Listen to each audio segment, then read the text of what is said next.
Hello, everyone, and welcome to STARCASTERS, the first episode of our Star Wars, primarily Legends-focused podcast. Give us a little grace as we troubleshoot our way through this. But everybody, thank you for joining. We got Katrina, we got Scott Stinker, McClunky. We'll be talking about that theatrical release here in a minute. Thank you so much for joining, everybody. As you see, our main topic of today is, what is a great Jedi? This was trending on Twitter for quite a while, about a week or two ago, so we figured this would be a great opening topic, dive into some expanded universe lore. But before we do that, if you guys have been paying attention to Star Wars news at all, you've heard that for the 50th anniversary of Star Wars Episode 4, A New Hope, they will be live airing not live airing, but they will be re-debuting the original theatrical cut of A New Hope, which is pretty cool. What do we think about that, guys? I'm excited. It's been a long time coming, that's for sure. Yeah. I'm always Yeah, interested to see how it compares with the fan edits. Like, will it be better, or will it... I feel like it's going to be likely that they've somehow messed it up and got a really terrible version of the real, and what they've scanned in is going to be dreadful. And they're like, oh, well, it's good enough, it's the original one. And then the fan remakes are going to be like, well, we did it way better 10 plus years ago. Uh-huh. Yeah. Well, that's the worry, because, like, I'm really excited for it. There's always the chance that people are, like, one of the other way about it, these communities think they might stop existing because we've got this great official version of it. Or we could have more attention than ever because what we get actually isn't that good, so we don't really know too well. Unless you've seen the leaks, because I have seen the leaks, and from what I have seen, it does look very good. But again, they could apply all sorts of post-production stuff to it that could totally spoil the whole look of the original restoration that looks incredible. What chance we thinking is going to be like an AI filter applied to it? No see way. some like ghosting or something going on. No. You No never know way. with Disney. I Like, think- you don't know what they're going to put it through.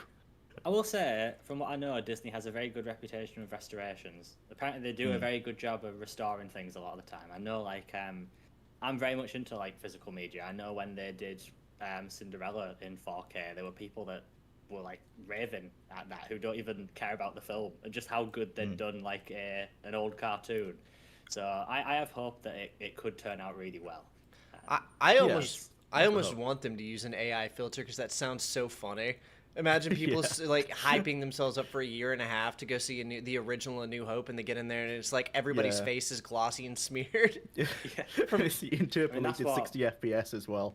Oh, like, dude, people that would turn be their head so and their funny. eyes are merged together. Can you imagine if it was like 60 frames per second A New Hope? That would be so funny. Oh, God. Han Solo, well, I guess his head wouldn't move, but Han Solo Yeah. shooting first in 60 FPS 4K. Yeah. So do you Do guys think prefer... they'll update any of the effects, or is it going to be as I it think it's going to was? be the original. I think that they... Yeah. I think they're going to mildly clean up the original theatrical release of Star Wars, and they're just going to shove it in theaters and let people enjoy it. That's what I think. Yeah, I think so. You think streaming release coming, or just theatrical? I think it's going to be theatrical I only. think there's it depends if they do the whole three, because we know they've restored all three. Like I've seen bits of Return of the Jedi, and I've seen bits of The Empire Strikes Back. For some reason, they've only announced Star Wars. I'm not sure why, because they've done all three. So there's always the chance that them doing this as they are is making me almost lean more on it just being theatrical, because I feel like if they were going to release it, they would do the whole three and just say, we've restored the whole three and it's going to go in cinemas, and then we're going to... Unless they're going to drip feed it into cinemas. They could like drip feed it like every 3 months or every year for the original trilogy, and then launch it like as a trilogy box set for like physical as well as streaming. They could do very that. slow, wouldn't it? It should be so slow. Yeah. Surely they'd lose people's attention at some point. I feel like people would think, all right, if they were going to do something like that, I feel like what they would do is they would sell it for a very expensive collector's edition. Like a very expensive collector's edition of the original theatrical release. Now, our chat box is not showing, so give me... We're still staying live, but I'm going to be troubleshooting as we go. This is our test stream, but thank you everybody for joining. But anyways, go on. Do you guys prefer the special editions, or do you prefer the original theatrical releases before George's improvements? Objectively, I prefer the special editions because that's what I grew up with. But I can compare them, what I've seen on like YouTube and stuff, which I found much later in life. And I will say that it's like 50-50 for me on what I think looks better and what looks worse. Certain stuff in the original cuts I can totally understand were better, but some stuff to me is just purely nostalgic that I like to see it. Like I like Jabba being in A New Hope, even though I know it ruins his reveal in Return and all that kind of stuff. Like I get that, but for me, like Jabba was always there originally, so I expect to see him there, even though he looked terrible in the version I saw, which was like the 1999 release. Yeah. Well, for me, I prefer the theatrical. I didn't grow up with either because part of my thing, I guess, is that I didn't grow up with Star Wars. I only got into it a few years ago, and I do prefer the theatrical, but I'm not a like special edition hater because I do think that most of the special editions are very good. It's still the same films, like it's still the same trilogy, and it's still amazing. But with There's a just much few more things that- lively Mos Eisley. Yeah, but again, that's part of my issue. Is I think some of the Mos Eisley stuff looks great. Sometimes you have a big 90s CGI monster walking across the screen. That's the best part. Totally... That is the best part. The entire screen is blocked. It doesn't look great to massive me. dinosaur. That's my So Star like Wars. 10 frames. Yeah. I will say the offensive parts are for me. It is Jabba in Star Wars because I will say watching them for the first time, I'd heard of Jabba, I'd seen him, but it hadn't like registered in my head. So when he is revealed in Return of the Jedi and I watched the theatricals out, it was great. So then when I found out he's been added to the original, I was like, what? Why? I really don't like that scene. And it, for me, I think it's like an insult to the character to have Han walking Step on his over his tail. And then, not only that, the awful CG to make him go over the tail because he doesn't actually go over it originally. It's like really cringe for me. But Looks like even he's then, I walking can over laugh a at that. step. I love that. Yeah, it is funny. But then the one I actually have like serious issue with is Darth Vader shouting no. Okay, I got no defense on that one. I can't watch that. I That can't one do is it. It's yeah. like, When I was That's a more recent edition, right? That was It that is. wasn't in the Yeah, it is. 1999. Yeah. have you seen the 97 exclusive Empire Strikes Back Luke scream? Because it was only in theaters in 97. Well, in 97, for some reason, in Empire Strikes Back, and they never added it to any other release, when Luke's hand is cut off and he falls down, the Emperor's scream from Return of the Jedi plays as Luke falls, and it is I have seen that on horrific. YouTube. I've yeah. seen that on it YouTube is as well. Awful. And honestly, George must have known because that never appeared ever again. Yeah. It was only in theaters, but yeah, I can't believe that. I will say, because I'm very much into all the fan restoration communities, the 97 special editions, as much as like Jabba looks terrible and stuff like that, the restoration they did back then was incredible. The actual films themselves, in the theater version in 1997, the colors are like amazing. Like the films actually look so good. So if they, as much as they added and changed stuff, if they restore it to that level again now, I have total faith, that it's going to look amazing, and I'm sure it will. I think it'll probably look really good.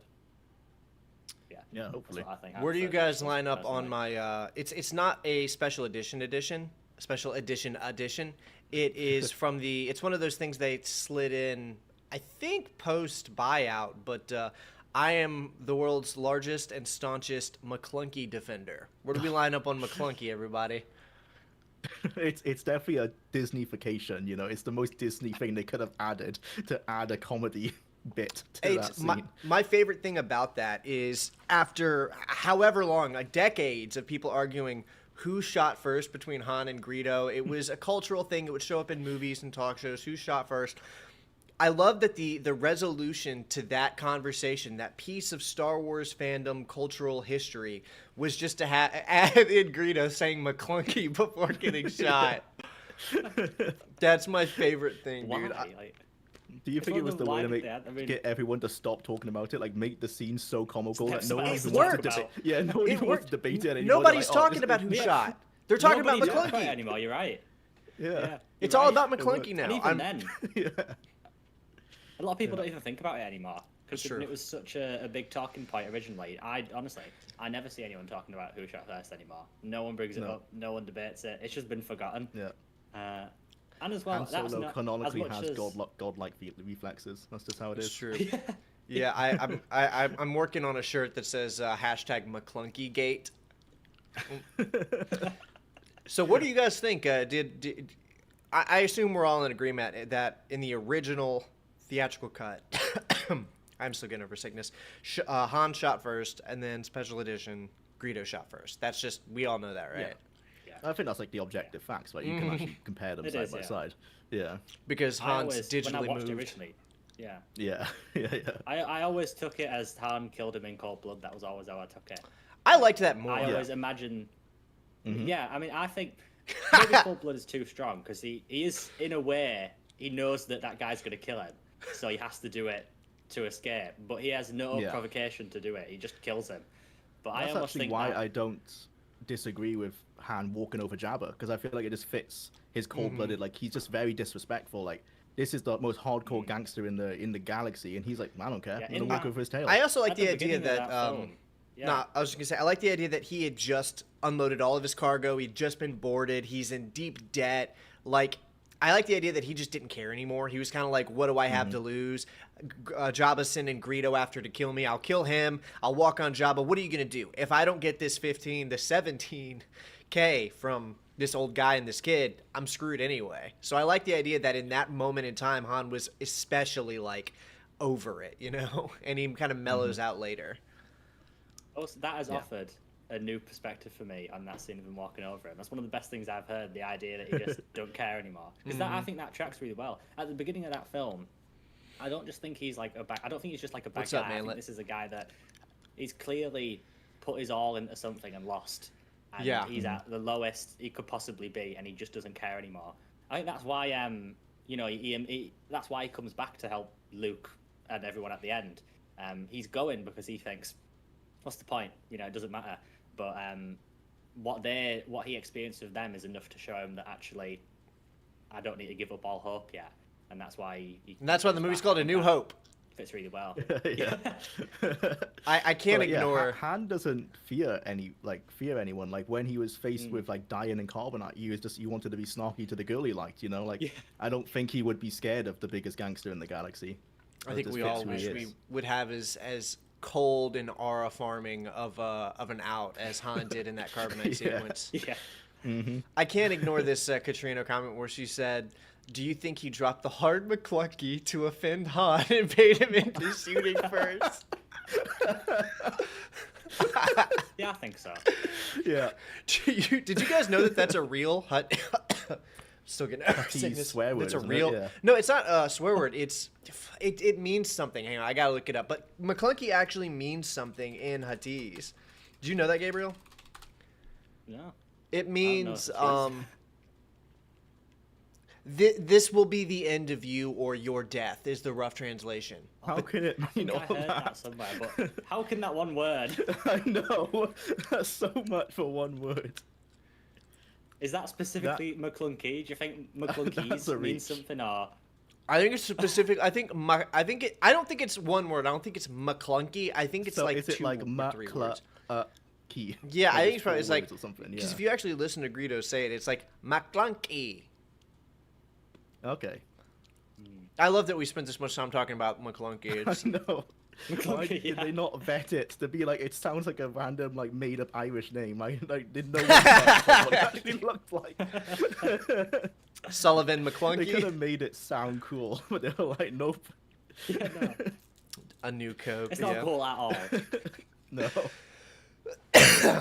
All right, so we do have a real topic to jump into, but before we do that, there was one other bit of Star Wars news that apparently at the Video Game Awards, I think this week, it's this Sunday, I believe, a new Star Wars game is supposed to be announced, and it's supposed to be an Old Republic game, and a lot of people are thinking it's it's the KOTOR remake they announced 4 years ago.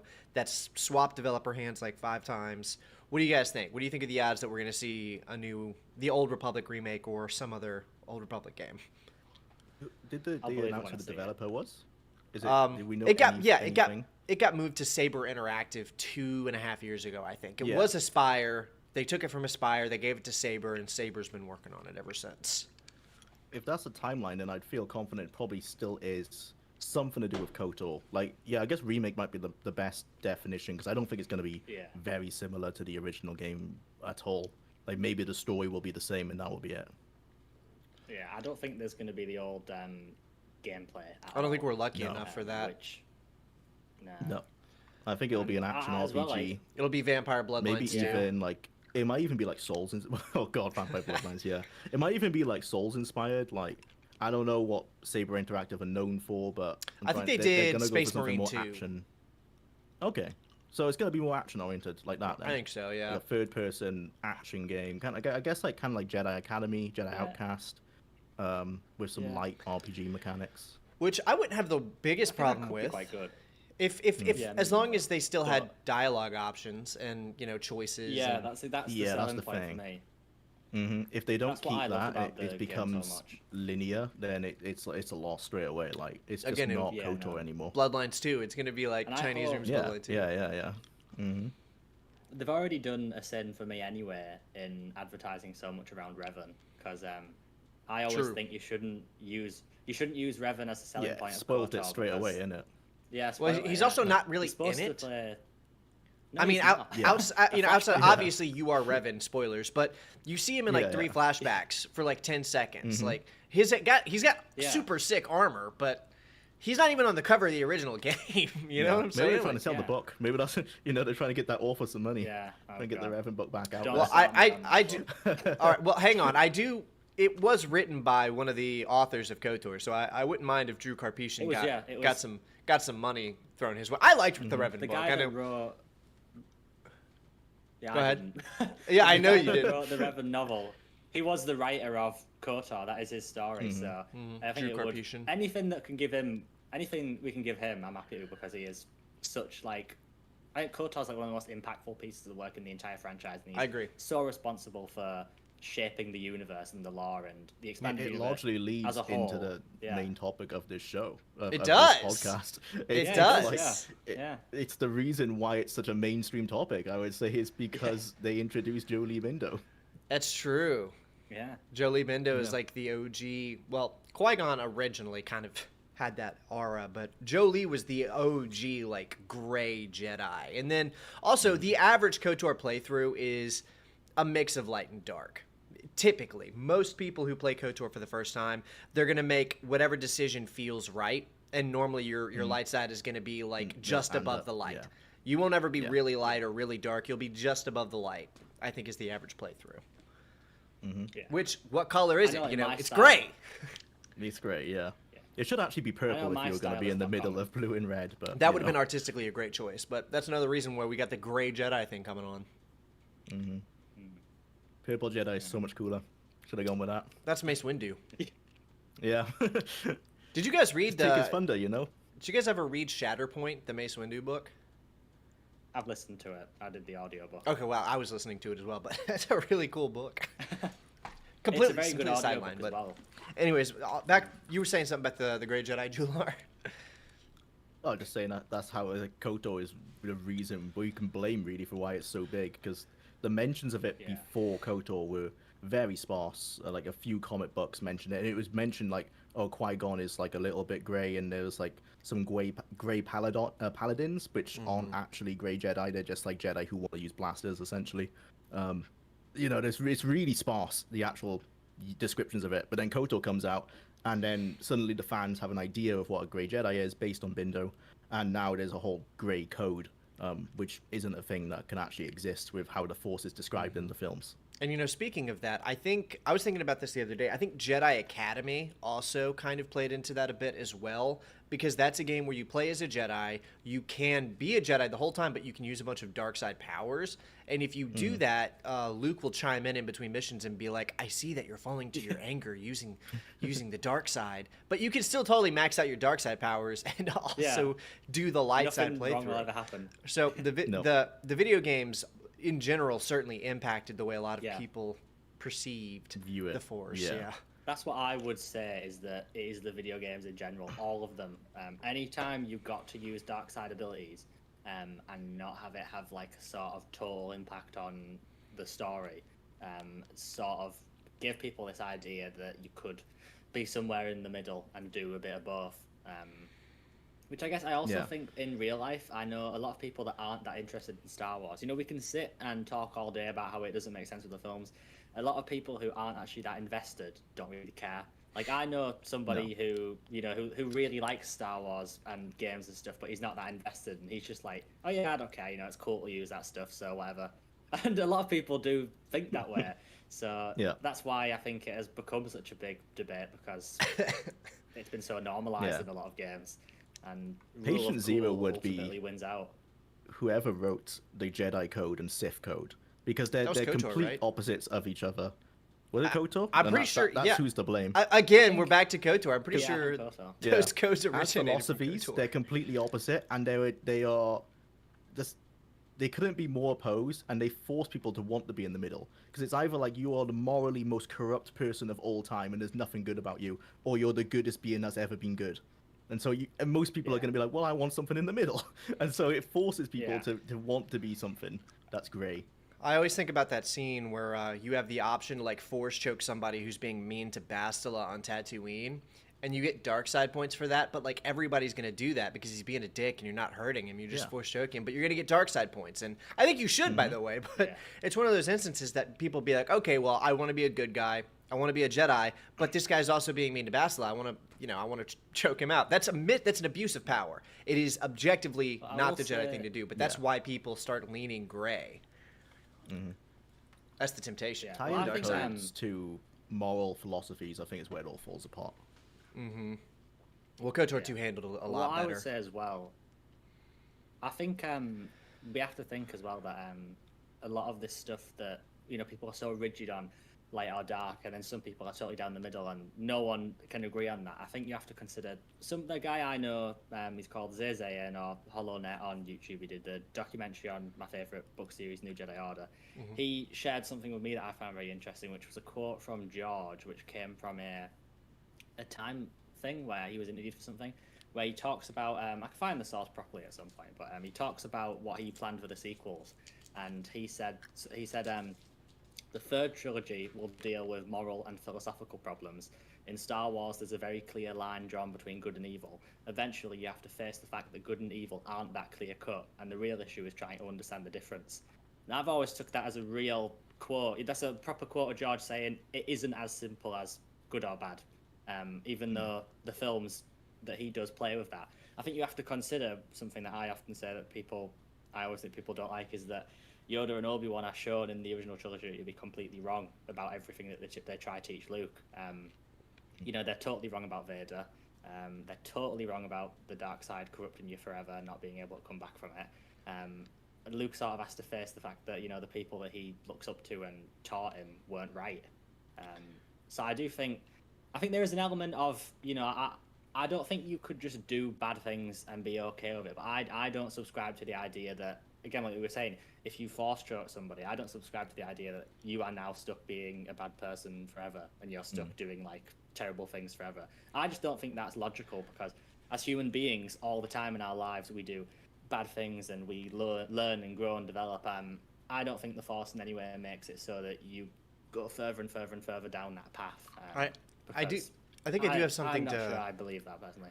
But I do have something to I guess I would say counter that, because George has, I don't remember when he did, but he kind of compared the dark side to like a drug, like a strong drug. Like using it makes you want to use it more, and you're always tempted to use it. And the more you use it, the harder it is to not use it.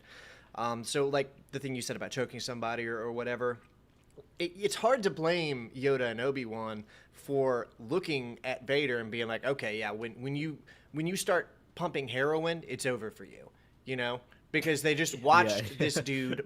He killed children, a lot of children. He killed a lot of Jedi. He burned a temple down, and then he proceeded to hunt down all the Jedi in the galaxy and oppress a galaxy for 20 years. So I feel like it's you look at somebody They're completely. the fully disillusioned family of that heroin addict. They've seen him like fall down, and everything's fallen apart. For 30 years, they tried to get him off. They can't. And so when he does finally get off, they're shocked. They don't even expect it, because it's just inconceivable to them.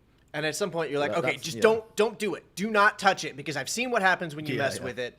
You're going to be killing kids before you know it. You know what I mean? So they may have been wrong, and that is ultimately the point, is that anyone can be forgiven. And he did find his redemption. But also, It's kind of hard to blame Yoda and Obi-Wan for walking through the Jedi Temple and being like, "Damn," you know what I Yeah. mean? Yeah. Well, like in I don't the think they were stories, like bad or anything. No, no. I just think they didn't. I don't think they fully understood. I think they were too confident in their own beliefs as actual fact, and I don't think they fully understood things as much as they thought they did. And the dark side. How do either of you know how old Vader was when he died? How many years was he Vader versus how many? It wasn't actually. Yeah, it's not as actually old that as you might think. No. But he did spend more time as Darth Vader than he did as Anakin, right? I think so. By like a year or two. Yeah, think it's just possible. about it. Yeah. So it may have not forever dominated his destiny, but it certainly dominated the rest of it up till about the last 30 minutes of his life. And you could argue he wasn't like a light side user for most of his time as Anakin Skywalker. That's true. Like, it wasn't until he was found by Qui-Gon Jinn did he about light and dark. Especially if you Yeah. like the Clone Wars multimedia project over the cartoon, because he is Which I do. doing.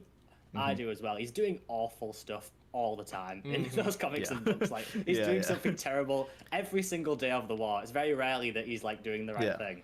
Anakin within that series could be the definition of a grey Jedi until it corrupts him too much, right? It's like he was grey until it follows what George says about like you take heroin and you want more. And it's like absolute power corrupts absolutely. Like he kept on using the dark side powers, and eventually it tipped him over the edge. Even though he wasn't doing it out of malice, it was always like to achieve the good ending.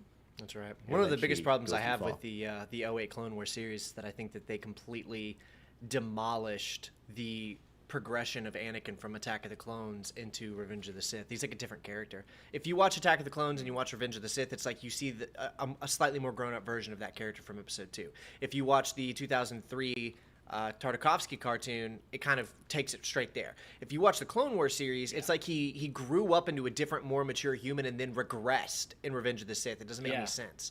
I really don't like what that series did. That's the thing I dislike most about it, is the way that they me they too. lost Anakin's angstiness. They lost all of the things that indicate that he would fall.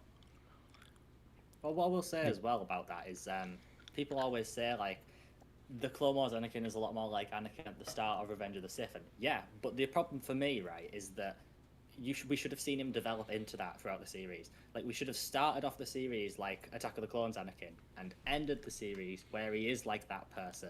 The problem for me is that he just develops off screen, and then when you get to Revenge of the Sith, you know he is not as mature as he is in that cartoon. They at gave him all. so much emotional maturity that which doesn't Yeah, make too sense much, because I the whole think. point of Revenge of the Sith is that he can't mature emotionally because they don't let him in the Jedi Order. And also they don't let anyone Palpatine. mature emotionally. Palpatine's constant ego stroking of him is hindering his potential too as well. It's not just that the Jedi Order is because they are kind of hindering him because they're afraid of him, but it's that mixed with the fact that Palpatine is stroking his ego. He's not giving Anakin a chance to introspect and reflect. He's just imagine it's like going to a friend who just tells you you're always in the right no matter what. You're never going to introspect and be like, am I doing something wrong here? Yeah, I think it's that Palpatine very cleverly sees what the Jedi aren't giving him and what he wants, and gives him it in like. He sees that the Jedi are giving him no validation, and bigs him up as like the best guy in the galaxy to him all the time. And Anakin is so stripped of that. He barely gets to see Padme. That sort of affection and care he's desperate for. So when Palpatine gives him it over and over and over, like way more than necessary, he loves that. And he's been so stripped of it. It's like you said, he never got the chance to emotionally develop because they didn't allow him to. That's the biggest problem with the prequel Jedi for me. I don't think they're the villains at all. I don't think they're bad people at all. But they don't allow people to emotionally develop. It's a big problem. I had a big debate on Is dogma gone Twitter too far? about the whole. Yeah, I've had like a debate before about Luke in the Book of Boba Fett and what he does with Grogu. I don't think it surprises me how many people support the no attachment stuff. For me, right, I don't think the answer to attachment is making sure it doesn't happen, because you don't let yourself have a girlfriend because you'll get attached to her. You don't let yourself have friends because you'll get attached to them. Okay, well, you get attached to your lightsaber. You get attached to your master. No matter what you do, as humans, we get attached to things. I don't think the answer to being able to put aside those attachments when it's important is to not have them. I think the answer is to learn to deal with them. And not only did Anakin not get taught to deal with that, he didn't get taught how to handle any of his emotions. Hang on, guys. We just gotta this so far. not have them. Clone Wars 3D's Filoni fanfiction never thought it was very good. Thank you so much to X-Wing Alliance for the $10. I appreciate that. We're gonna talk about how we're gonna split these donations after. It's not just going to me, by the way. Just so you guys know. An X-Wing t-shirt. I know. $10. And another Thank you for $5 on the hype. Thank you so much, X-Wing Alliance. It's good to have you here. Glad you're loving it. We're excited to continue to extend it out. Just want to shout out our homie X-Wing Alliance. We got the Race Squadron shirt on Gabriel back there. Yeah. Anyways, as for the attachment thing, a lot of people look to the Jedi during Anakin's downfall, and they're like, well, you should have done this, you should have done this, you should have done this. But would the way that they were handling it, wouldn't that have worked if Palpatine wasn't a Sith Lord that they had no idea was there, manipulating the whole time? Would their method have not worked fine? I think it would have. He would have found the validation somewhere. Eventually. Right, Yeah. but Yeah, was I think- the problem the validation, or was the problem an actual Sith Lord validating him? I think Anakin might not have turned out a Sith Lord, but I think he still probably would have done something very terrible and ended up, being shunned from society. Or, Really? Something. He would have become a grey Jedi of sorts, I guess. Yeah, he would have been kicked out of the. I mean, we have to Eventually. remember, Anakin slaughtered the Tuscans after his mother died. He didn't need to do something like that. That's true. I They got feel me like there. He would have done something. And he not would just have the done something men. like that eventually. Not Yeah. just the women either. I mean, he would have. That is insane. If his children died in childbirth as he feared, he would have killed everyone in that hospital. It would have been everyone in the hospital's fault that why Padme died. Again, he 'Cause doesn't his know emotions would have how- been crazy. He doesn't know how to handle his emotions, so when he's angry, he just takes it out on everybody around him, even his wife. So Yeah. He yeah, did choke I think Padme it would have out all whenever blew he up thought. eventually. Whenever she was giving him a hard time, he did immediately start. Yeah. He was a All the wife time. beater. Like, as much as we could love Anakin, like, unfortunately, he Or was. when you read the Revenge of the Sith novel and see the way they interact, when you watch the film, it seems quite like sweet and romantic until the end. When you read it, it seems so possessive and there's like an undertone of abuse when you read Anakin and Padme in that novel. And I do very much think Anakin could have been a very good person and could have been a very good Jedi, and I think that's He wanted to be. good about his story. Yeah, Yeah. We But do I see think ultimately. I was just saying, after he kills those Tuscans, he does show remorse for it. He's like, Yeah. He's like, I'm a Jedi. I know I'm better than this. I shouldn't have. I mean, in between him ranting about wanting to become all powerful, he is clearly like struggling with the fact that he doesn't want to feel the way that he does, and he knows that he does feel that way. Yeah, have you seen when George is directing Hayden? He says to him in Revenge of the Sith, like, all the time while you're doing this, what's going through your mind at the same time is what am I doing? Like, what am I thinking? The whole idea, as much as he is doing quite terrible things in that film, the whole time he is thinking deep down, like, what am I doing here? Like, is this the right thing? I That think culminates part with of him him knows it isn't. crying on Mustafar, isn't it? That's like him realizing, like, I've gone too far. Like, there's no going back now. Like, yeah. He cries after That's he almost his cuts mentality, off isn't it? Mace's hand. He cries and he says, "What have Yeah. I done?" Which also, to be fair, he was in too deep at that point. Like, what do you just Yeah. killed a Jedi The master? Jedi what are your- Council's dead. Like, it's over. Like, yeah. Yeah. He's Yeah. fucked everything up at that point, so I don't blame him for not wanting to be arrested and Should have be waited. Should have waited in the Is he- council chambers. Yeah. Yeah. Or maybe Mace. I don't know. I would say maybe Mace could have showed him more respect, but I don't know. For me personally, I think it could have changed everything if he had just said, like, for your own safety or something like that. He came out with the full, "You haven't gained my trust yet." I feel like that is the tone and the way that they treated him was so disrespectful. It's no wonder that he was. I don't think that is the reason for him, being the way he was. But I think they could have handled him so much better. Nobody maybe this is me personally, but I have dealt with people who are very easily angered and annoyed my entire life. I don't think it's that difficult to be careful around people. I don't think it's that difficult to think, oh, well, this person's a bit of a hothead, I'll be a bit nicer to them. The Jedi were just like, I don't trust you, get out of my face. And that's the way like they treated Anakin, which I think Mace was they very could have probably blunt. been nicer. Yeah. Mm-hmm. But I don't even if think Mace disliked him.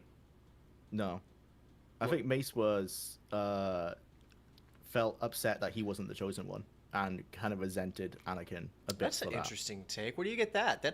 I hadn't thought about that. I've can't remember where it was from. I watch most of my lore comes from like wikis and listening to the Grey books, Jedi and because are I the listen to the jugglers books, of I the don't Star remember Wars what universe. book it actually is No, when I'm I listening won't to it. elaborate. So it could have been a lore video, it could have been a wiki, it could have been that. But at some point, Windu thought he was the chosen one. There was no one told him that, but he felt like I align with like all these things. This is me. I'm totally like the one. And then when Anakin is brought forward and he passes all the tests, he's thinking like, damn, maybe I'm not. And deep down, he might resent Anakin because of that. Well, that paints a whole new picture. I mean, you can, with that perspective in mind. Also, real quick, shout out to Katrina for the $5. She says, "Grey Jedi are the juggalos of the Star Wars universe. No, I won't elaborate." Thank you for the $5, Katrina. Much appreciated. Thank you. Anyways, you're about to say something, Gabriel? I think I seem to remember in Shatterpoint him being pretty certain that Anakin was the chosen one. And I seem to remember throughout the films that I always felt right that I think Jill is talking about pre-Phantom Menace. Yeah, I think Mace accepts that Anakin is the chosen one, but Yeah. I can't remember where I found it. But Mace thought beforehand that he was it, Like and because that was taken away from him. You know, he might not acknowledge his resentment of Anakin, but there's something there. It's like he's thinking like, damn, that could have been me. like in the Phantom Menace, whenever they first bring Anakin forward, and Mace is like, "Oh, you think he's the chosen one?" It could be something there. I've never read that myself, but I have read, which I always say, again, I think the Clone Wars is an issue here. Mace is painted as much more of an angry sort of, not very nice person. I read the Republic comics and I absolutely loved them. I've done Shatterpoint, and as much as Mace is like more firm, I wouldn't ever say he's cold. And I would also, like, I always thought he was actually quite a decent guy. I feel like he's often painted as, he's often painted as quite negative. Again, like what I was trying to say is, I think he accepted Anakin's the chosen one. He thought he was dangerous as well, And he was. but he didn't like dislike him or anything. He was right. And I never again, like, I think the Clone Wars paints him a bit too cold. He's not. He's quite a compassionate and caring person. I mean, in Shatterpoint, he is willing to do anything because he is worried about his apprentice having gone bad. He really cares, and that is like a level of attachment that you don't usually see from Jedi at his level. Yeah, so I think as well he's not like this. I think again the Clone Wars is partly responsible for this. He's not this really cold like Jedi Master or anything. He's quite a nice person, I always thought. Especially when you read Republic, he comes off to me. I thought he was really cool in Republic and like quite a good Jedi and quite a good person. I think in the fandom generally he gets quite a bad rep. I disagree with it. I think he's quite a good guy and quite a nice guy. I've always thought he got a bad reputation as well. Mace Windu is one of my favorite characters, actually. I really like him for the opposite reasons that I love Qui-Gon. Those are two of my favorite Jedi. I love that Mace is so dogmatic. I actually love how orderly he is. I love how much he cares about the Jedi. I love how much he cares about tradition and the dogma. I love that about him. And in the same way that I love that Qui-Gon pushes all that aside. Qui-Gon tries to think about what matters, what is true over the dogma. So I love them both for opposite reasons, but I do think Mace Windu in particular gets way too hard of a time for... Also, he was right about most of the things he said. Yeah. Yeah. Do you think if Mace had brought Anakin with him on the hit squad for Palpatine, it would have gone differently? Because Palpatine couldn't play... Because Palpatine couldn't play like, oh no, they're attacking me, Anakin. Because Anakin's the one who knows you're a Sith Lord. He told them, like... Anakin, I don't think Anakin bought that, by the way. I think that was permission to Anakin. The reason I don't think... involved himself because he needed to say Padme. I don't think he actually cared. So I think it's in the book, which I haven't read. But it's on my list of audiobooks. I'm going through Rogue Planet right now. But in the novelization for the Revenge of the Sith... Huh? He fakes it, doesn't he? He pretends... he records it and plays it off as if they attack him. And he, like, while they're attacking him in the novel, he's like saying loads of stuff about them attacking him, and he makes it sound as if they come and actually attack him in the novel. I think that is true, which isn't in the film. But what I was going to say is that there's an entire subplot in the novel that's not in the film that I think that was supposed to be in the film, where there are forbidden Jedi archives that you can't access unless you're a Jedi Master, and Anakin is convinced that the methodology of the Force that will allow him to keep Padme alive using the Force is hidden in those archives. He's not, because the movie paints it that Anakin's frustrated he wasn't made a master because he thinks he deserves it, and he's like, what, why am I not a master? It's actually because he thinks he just got his ticket to those archives to find info about Padme, and he didn't, and that's why he's actually mad. And when he goes to save Palpatine, it wouldn't have mattered if he was there to begin with or not. He wanted Palpatine to be arrested but not killed because he thought Palpatine could give him the answers to save Padme. He would have been on Mace's side if Mace had not been trying to kill Palpatine. If Mace had retracted his lightsaber and said, "You're right, he needs to stand trial. We'll put him at the temple," Anakin would have kept on his side. But he thought between then it's like either Padme dies here or she doesn't. So he made a call. There's also so you think even whole, if Anakin, sorry, go on. I was just gonna say there's a whole missing context as well that the book adds of throughout the whole film they start at the beginning of the film you see that they start suspecting Palpatine, but they investigate and they are certain that Palpatine is the Sith Lord before Anakin even says anything about it to them. So I think that adds another layer as to why, I don't think Mace just decided on the spot, right, we've got to go kill him. I think they were already thinking, we've got to get him, and then what Anakin tells him makes him think, okay, we've got to stop him now. I think almost Anakin telling him that has almost worried Mace. But again, what I was going to say about that whole thing is, I wonder, do you think, I almost think if Anakin was able to go with them, would Palpatine have even bothered to fight them? Would he have wanted to do that with Anakin there? Yeah, He still would have fought them. Yeah, Well, because Anakin, more than anything, respects power. Even if he doesn't say it, he respects power. And what... Again, I also think that Mace genuinely was going there to arrest Palpatine, but these 2 points kind of go inside. It was self-defense until his anger took over. Yeah. Palpatine 360 death spun through the air and immediately killed 3 Jedi Masters. Like, of course, Mace Windu's first instinct is going to be, this guy can't survive. He just death spun through the air and killed 3 Jedi Masters in like 10 seconds. Yeah. But I think he would have done that regardless, because he would have been showing Anakin the dark side is stronger. Yeah, that's true. And you want the dark side if you're going to save Padme. Look at these 3 Jedi Masters. Their compassion and grace and forgiveness isn't going to save Padme. My 360 death spin can, though. So, yeah, I think he would have killed him anyway. Yeah, true. Well, there would have been conflict, though, when he sees that Mace has won.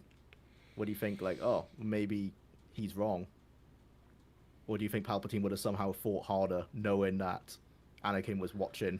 He needs to win this. That's a good question. But either way, Anakin would have probably stepped in, because Anakin needs Palpatine. Even though even if he's there, like, oh, well, Mace is stronger, he needs Mace to see those archives. Well, it's important to remember that Palpatine lost that fight on purpose whenever he knew Anakin was coming, because he beats Yoda, and Yoda even tells Obi-Wan that Obi-Wan's not strong enough to face Palpatine.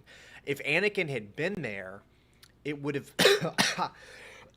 I don't know how it would have played out, but I know that Mace could not have defeated Palpatine by himself.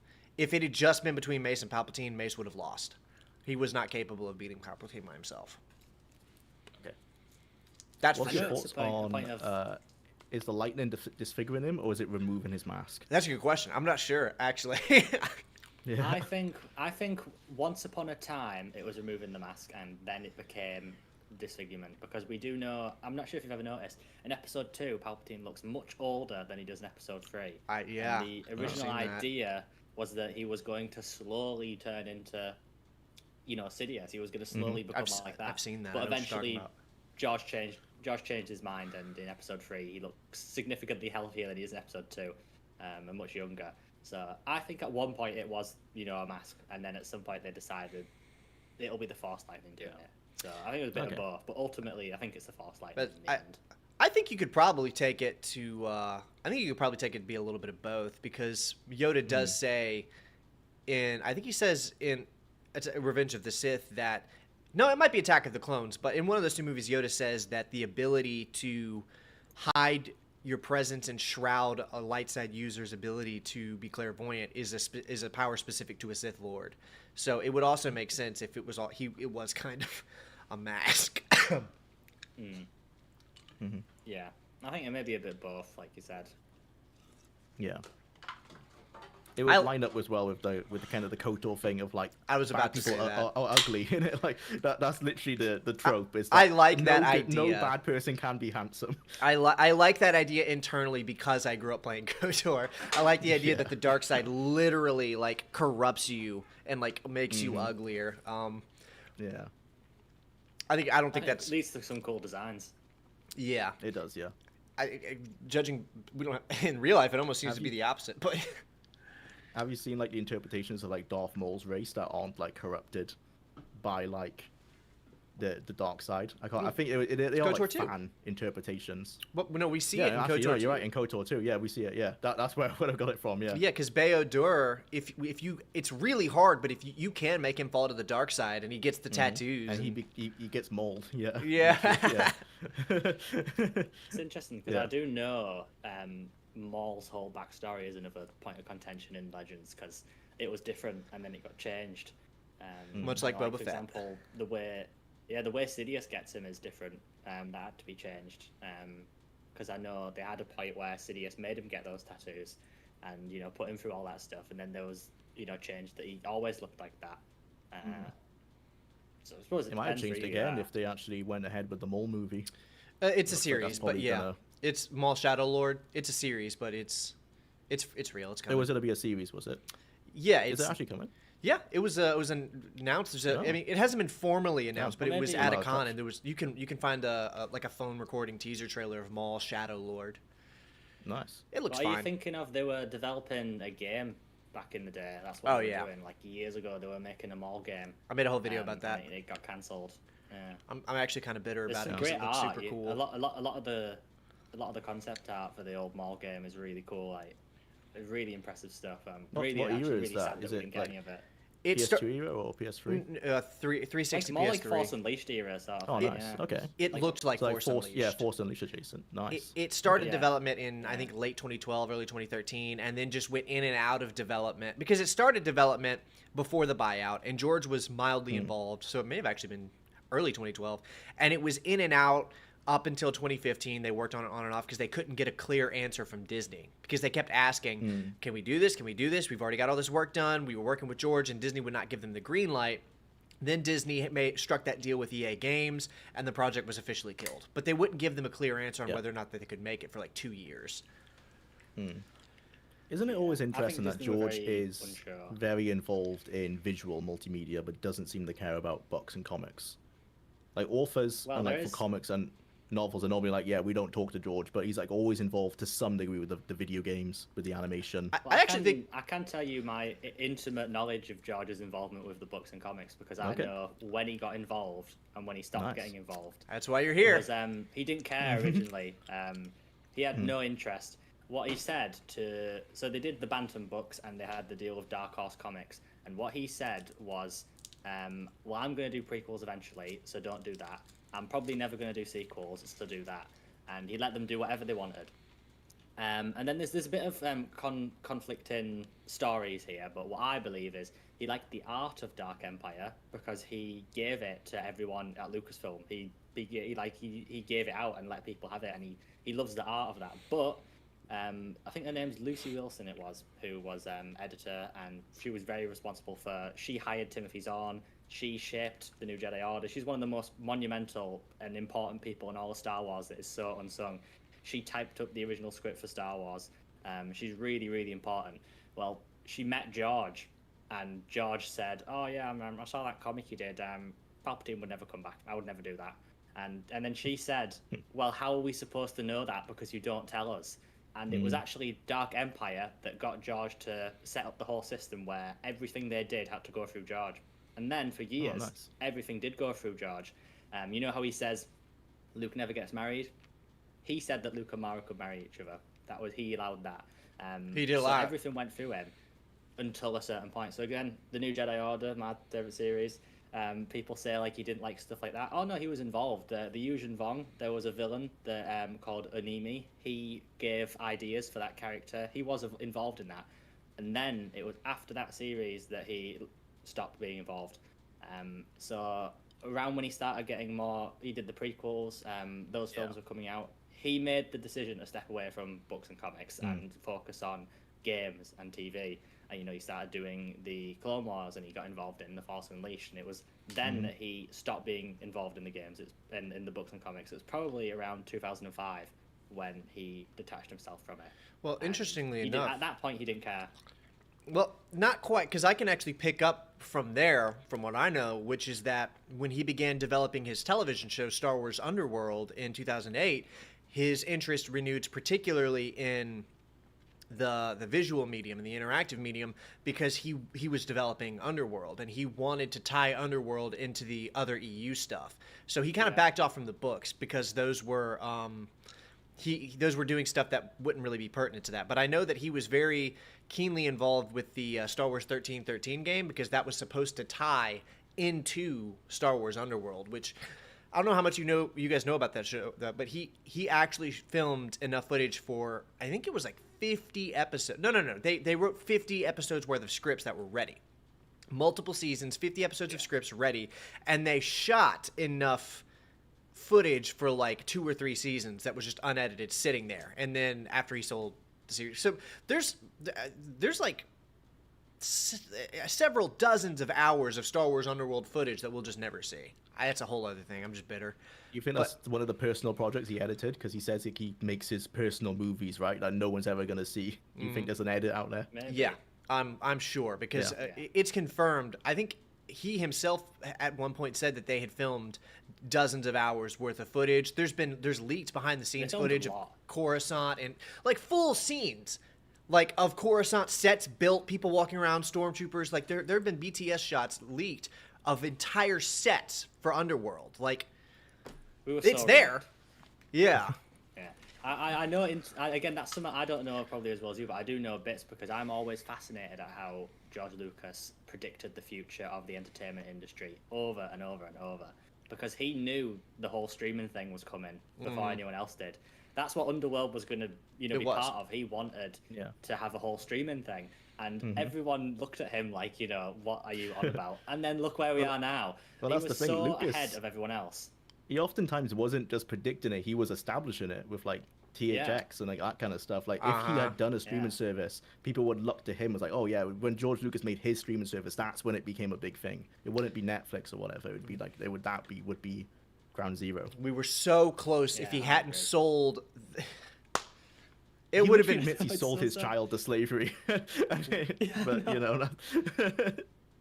That's why when he says that he doesn't care, I think that he's happy in his life, but I do think there's a part of him that thinks, did I do the right thing? He's like, artistically no way is he perfectly probably content. a bit. He's artistically saddened, I think, by what he did, but I think for the rest of his life, it was worth it. I think a lot of these people's theories, where they say that the sequel's coming out and the fan base hating it, and then suddenly liking the prequels again, I think that people are right that secretly makes him happy. I think that, actually. I genuinely believe that he won. I think that he's secretly thrilled that the sequels made everyone look at the prequels and be like, actually, you know what? Fire. Yeah. I know that we all don't like the Clone Wars TV show, but I bet he loves that. That's like the one Disney thing that people still like is the Clone Wars TV show. Yeah, when they played because that was his baby. Yeah. He was like, yep, they still love it. That was my baby. Yeah. Good for you, Joe. I do know it, again, that whole that whole Underworld stuff. One of his ideas was to have like Star Wars for all ages. Like it was going to be Wars an adult show, children, and Underworld for adults, and that's why it's so nice, because I love Star Wars stuff that is more adult. That's what I enjoy most. I think it's good that we have stuff for everyone, but when it is more adult, that's my favorite. And to think we could have had an adult Star Wars TV show, and it would have been perfect timing as well, because it lines up with like when Game of Thrones became like the adult I was just show, gonna say that, started all that. Yeah, it was like right there. And the fact that it was being handled by George means it wouldn't have like crossed any absurd boundaries. Something I really love about no massive Jedi orgy. Yeah, exactly. Actually, the thing I love about George is that he was able to very distinctly like make stuff that flirted with adult ideas without being like, oh, we're adult. Look, nudity. Mm-hmm. That's it. Beginning and the end. It's like he never felt the need to prove that his show was this or that, but he wasn't timid around implying that Anakin slaughtered a room full of children. You know what I'm saying? Or show somebody's hand getting lopped off and blood on the floor. Yeah. Yeah. He wasn't shy, but he wasn't like obsessed with like going really far. Yeah, He did what he felt was No. needed. He was never trying to which I prove think is- anything. I respect. I love He's not that. big on shock Yeah. value. Right. Yeah. No. If he wanted shock no, value, wasn't he it? would have shown the kids getting slaughtered. I'm glad he didn't, by the Yeah. way. I know a lot of people think oh, that would have been funny, but it's stronger as a scene because of it. I agree. Yeah. The thing I think about that it's so good the lightsaber and the visual kid of getting that. scared. It's amazing. Yeah. Again, I Yeah. watched that having no idea, and I was like I couldn't believe like he's actually put that in the film. Like I couldn't believe it. That was more impactful for me. So I think that was really good. I watched those movies with my girlfriend for the first time earlier this year, and when we got to that scene, I got to witness firsthand someone experiencing that, and like the shock is like, I can't believe this was in a Star Wars movie. You know what I mean? It's something. Some people can't stand it when I do this. People who typically don't like Star Wars. I'm talking people who don't really like action movies in general, but I often compare Star Wars movies, particularly the prequel trilogy, to like an ancient Greek or Shakespearean stage play. They're meant to be way dramatic, over dramatic, overly tragic. They're meant to be too much, over the top, very Shakespearean, very poetic, which is why when people criticize the dialogue, I'm like, well, go read a Shakespeare play and then tell me, well, that's not how people talk. Yeah, It's in a there's galaxy not a far, lot of far subtlety. away. Yeah. Yeah, get out of here. It's a poetic Yeah. stage play. It's not an action movie per se. It is, but it's trying to emulate an ancient tragedy. That's my favorite thing about It's it. got that sort of old epicness to it. You know, it's not supposed to feel like a modern day film. It's supposed to feel like an old story. They used to call Star Wars the modern myth for a reason. I would say again, Disney and in part having so many TV shows and stuff has demystified it. But I think if we didn't have that, say if all we had was the original trilogy and the prequels, I think it would be like The Wizard of Oz in 300 years. You know, people would be telling it over and over and over, and it would come out in so many different ways, and it would be a modern myth. And I think in a way that might still last, but I do think we've kind of lost the opportunity for it to be what it was with George, the modern myth. I think it still will be that, actually. I think that this Disney stuff is going to come, make money, go, and fade away. And I think that the thing you're saying would have happened is still going to happen. Yeah. I don't think this But other stuff... Yeah, go ahead. Comparing it to the Wizard of Oz, like there was like the Oz film with one of the actors that got cancelled. I can't remember his name, but like no one remembers that. Like Wicked 2, I saw with my girlfriend, with my wife. Sorry, not that You love good. that? Like I feel people are gonna no. It could have been one film. Can I stretch it out for money? wait? Just I need to take one quick pause. Can you give me the context for that scene where she? Because I haven't seen the movie, but she flies in, she lands, she looks around, and then she flies back away. What is going? Why? Can you tell me Is that why one of the that's trailers? happening? No, it's a scene I that can't people are even posting on remember. Twitter. She like flies in, she lands on the yellow brick road, she like looks around, and then she immediately flies away without saying anything. It's like an establishing shot after they show that the yellow brick road's being like finished, and then she's essentially being like, oh, they finished it, fly away. Like that's it. Okay, Basically. all right. You can go back to what you were saying now. but It links to that basically. It was so bizarre seeing that with no context. I'm like, why did she land, look, Yeah, and yeah. leave? Anyways, go Yeah, back to what you're saying. It almost seems like it edited for like a YouTube poop or something. Like, Yeah. you know, when they cut out all the context and just have them doing stupid stuff. Like, that's what. I mean, what like, it almost in seems like. context, trying to think, I'm pretty sure that's what it was for. Didn't really make a lot of sense. That the second film is the definition of stretching out like 30 minutes of plot over 2 hours. It should have been in the first film. It didn't need to be cut like that. I haven't seen either of them. In- I probably won't for some time, but Yeah, I will I saw the eventually. theater production years ago, and I thought it was pretty good. As far as a prequel for something like The Wizard of Oz could be, it doesn't fit great because of how it's written, but it is what it is. But yeah, basically, my point was that The Wizard of Oz will stand, alone as its own myth, even with those things existing. Yeah, true. I So do people will think just forget the Disney stuff. I think in time. Like the Rings I of think Power. I never like to be like totally like really like mad and like angry about like Disney stuff. I never get like that, but I do it for I fun. do think the sequels. I don't think they have the cultural relevance that people think they do. And my argument to that is always my experience growing up as a non-Star Wars fan, in that I always thought of Star Wars as the original trilogy.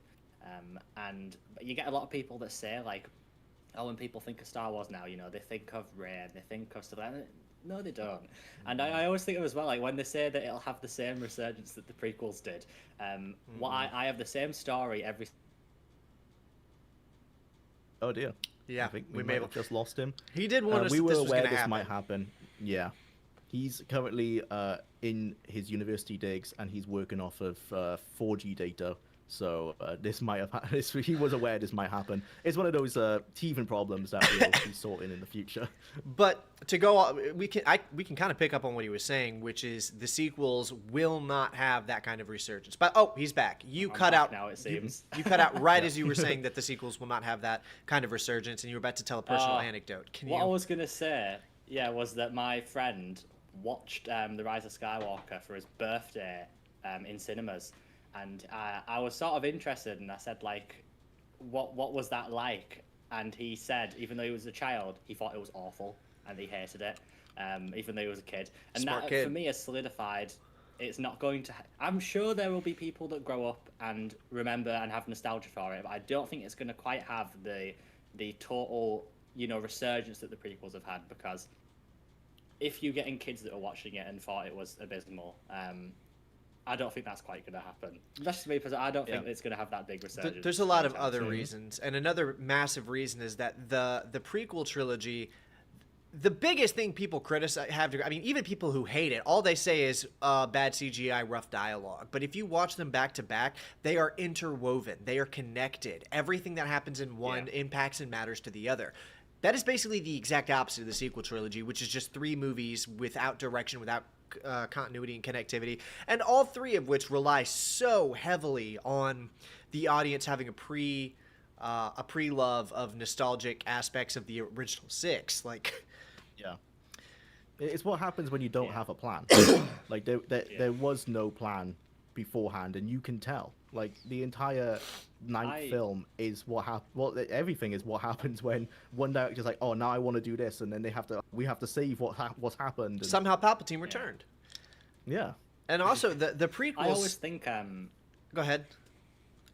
I always think that the argument I always say is, you don't have to like the prequels, but the difference for me is that the prequels is an independent artist, a genius, in my opinion, vision. It is an artist making Amen. art, and the difference for me with the sequels, right, is you can get a lot of enjoyment out of them.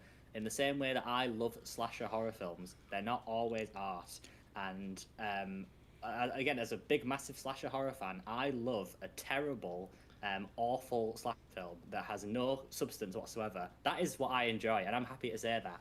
The sequel films, to me, is very much a corporate trilogy.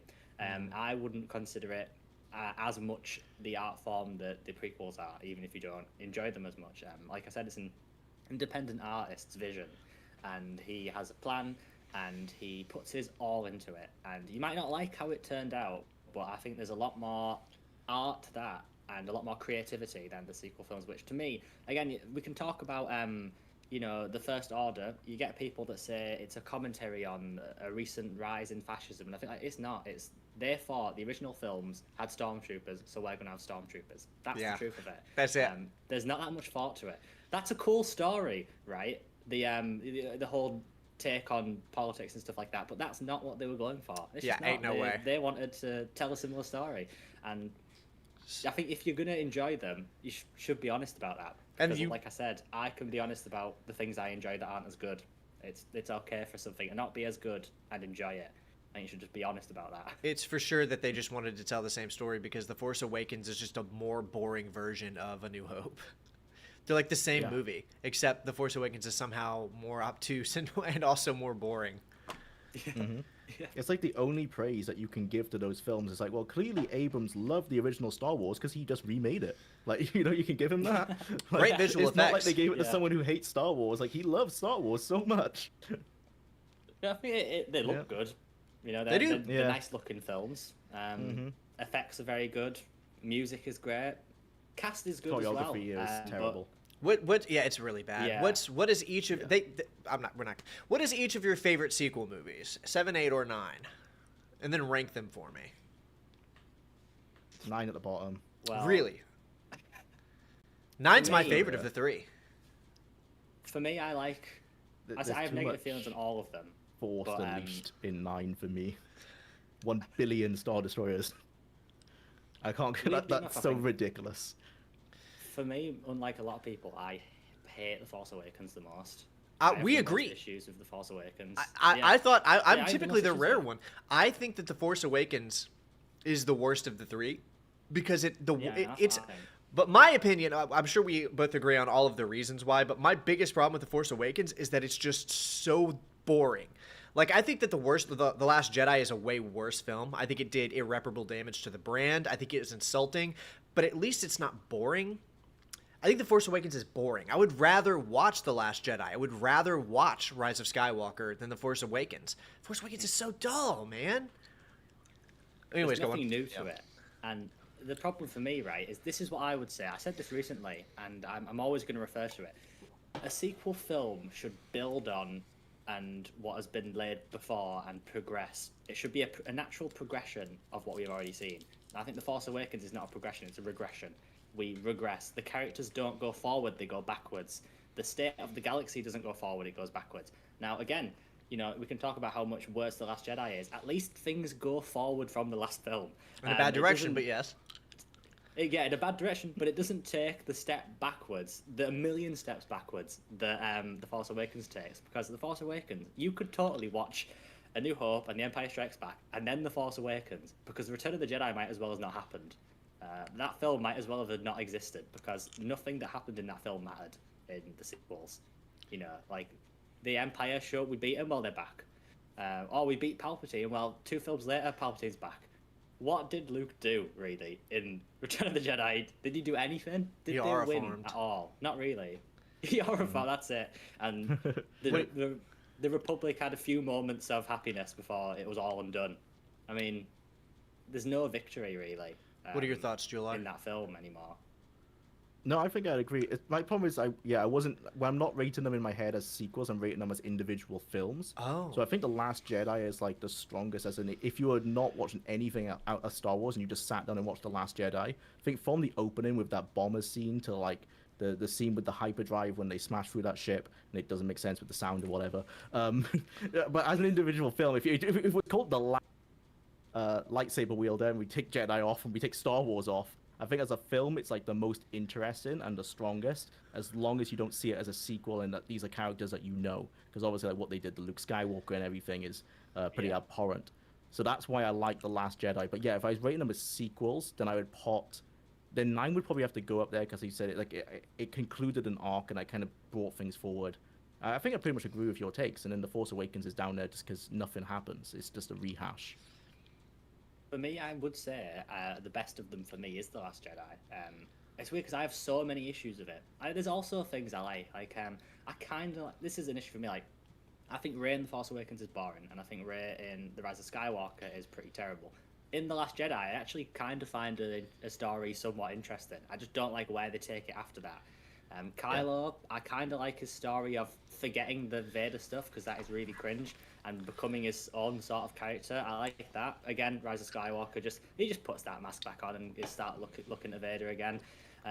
Luke, I don't like what they do, but what I would say, right, is as much as Rian Johnson, I don't have a clue what he was thinking. He was thinking something. He was trying to do something. I don't like what he was doing. But he was trying to do something. Yeah. The Force I don't Awakens even isn't dislike. trying to do anything. I don't even dislike Rose. Like everyone, like people hate Rose because of her character, but she's written to be like that moral questioning of like she doesn't really know what she's doing either. Like she believes in is it the rebellion? I don't even know what it's called in the sequel. She believes in the rebellion Resistance. so much that she is fighting against like our main character in oh god I can't remember any of their names. Is it Flynn? Finn. Can't remember. Finn, I think. Finn, yeah. Like you're meant to dislike her because she is ratting on Finn, but also you can understand that moral dilemma she's going through. That her sister died for this resistance, and now he's like in her eyes betraying it. And so like I understand why people hate her, but I think she was a pretty well done character. Yeah. I always think I think she's fine. if you hate a character because they annoy you, it's a well done character because they're generally written to be annoying. Jar Jar.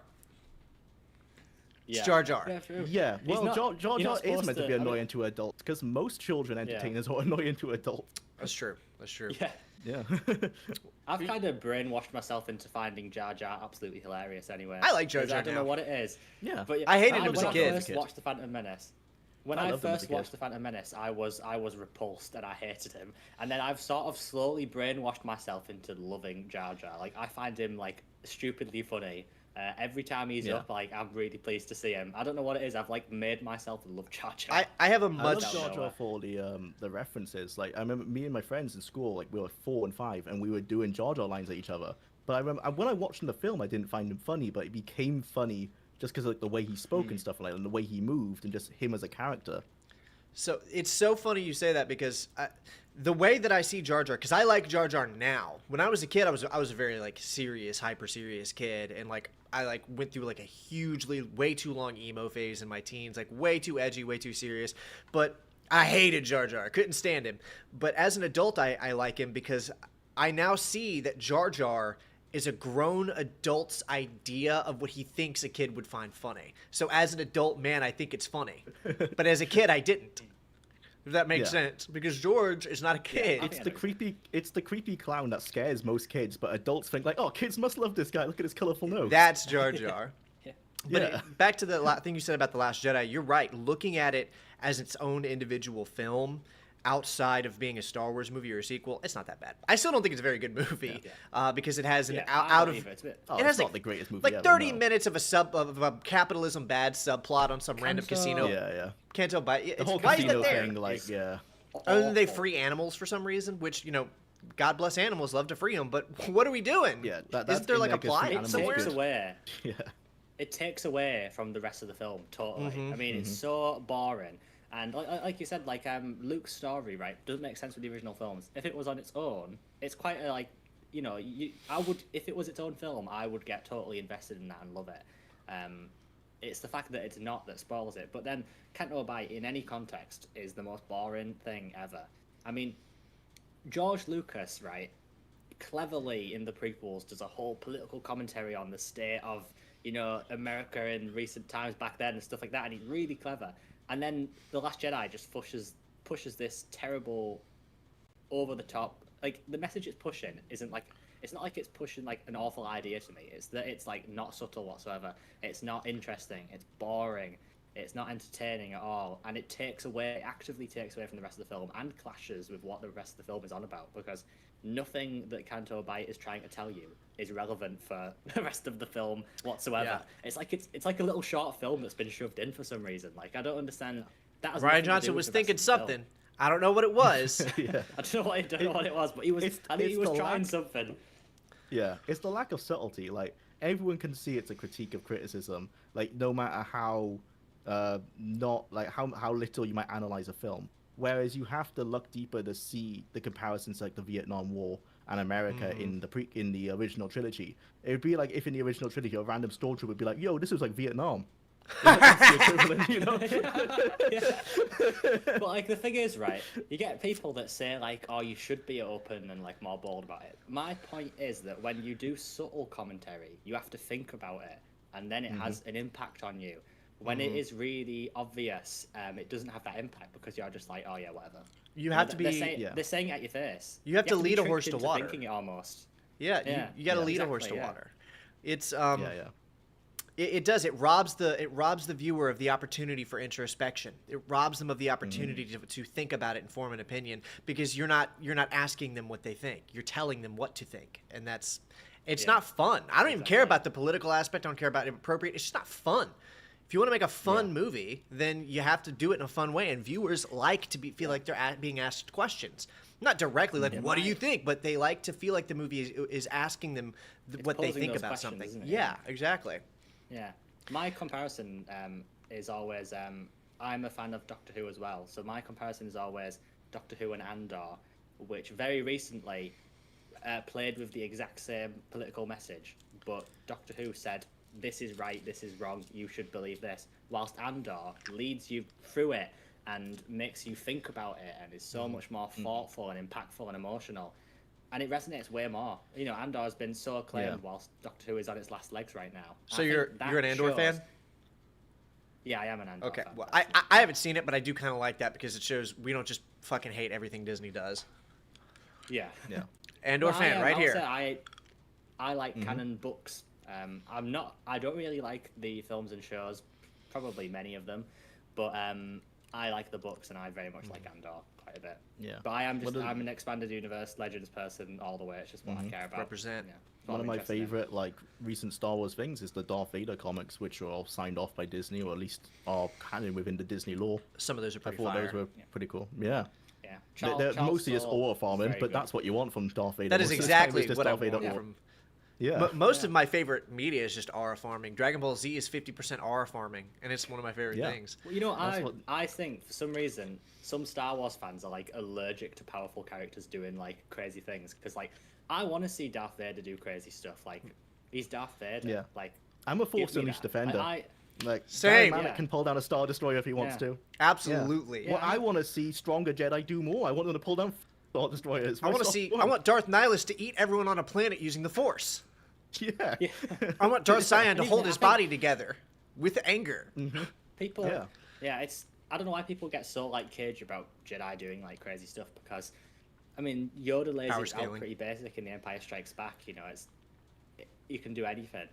You know, if you are willing to work for it, you can do anything.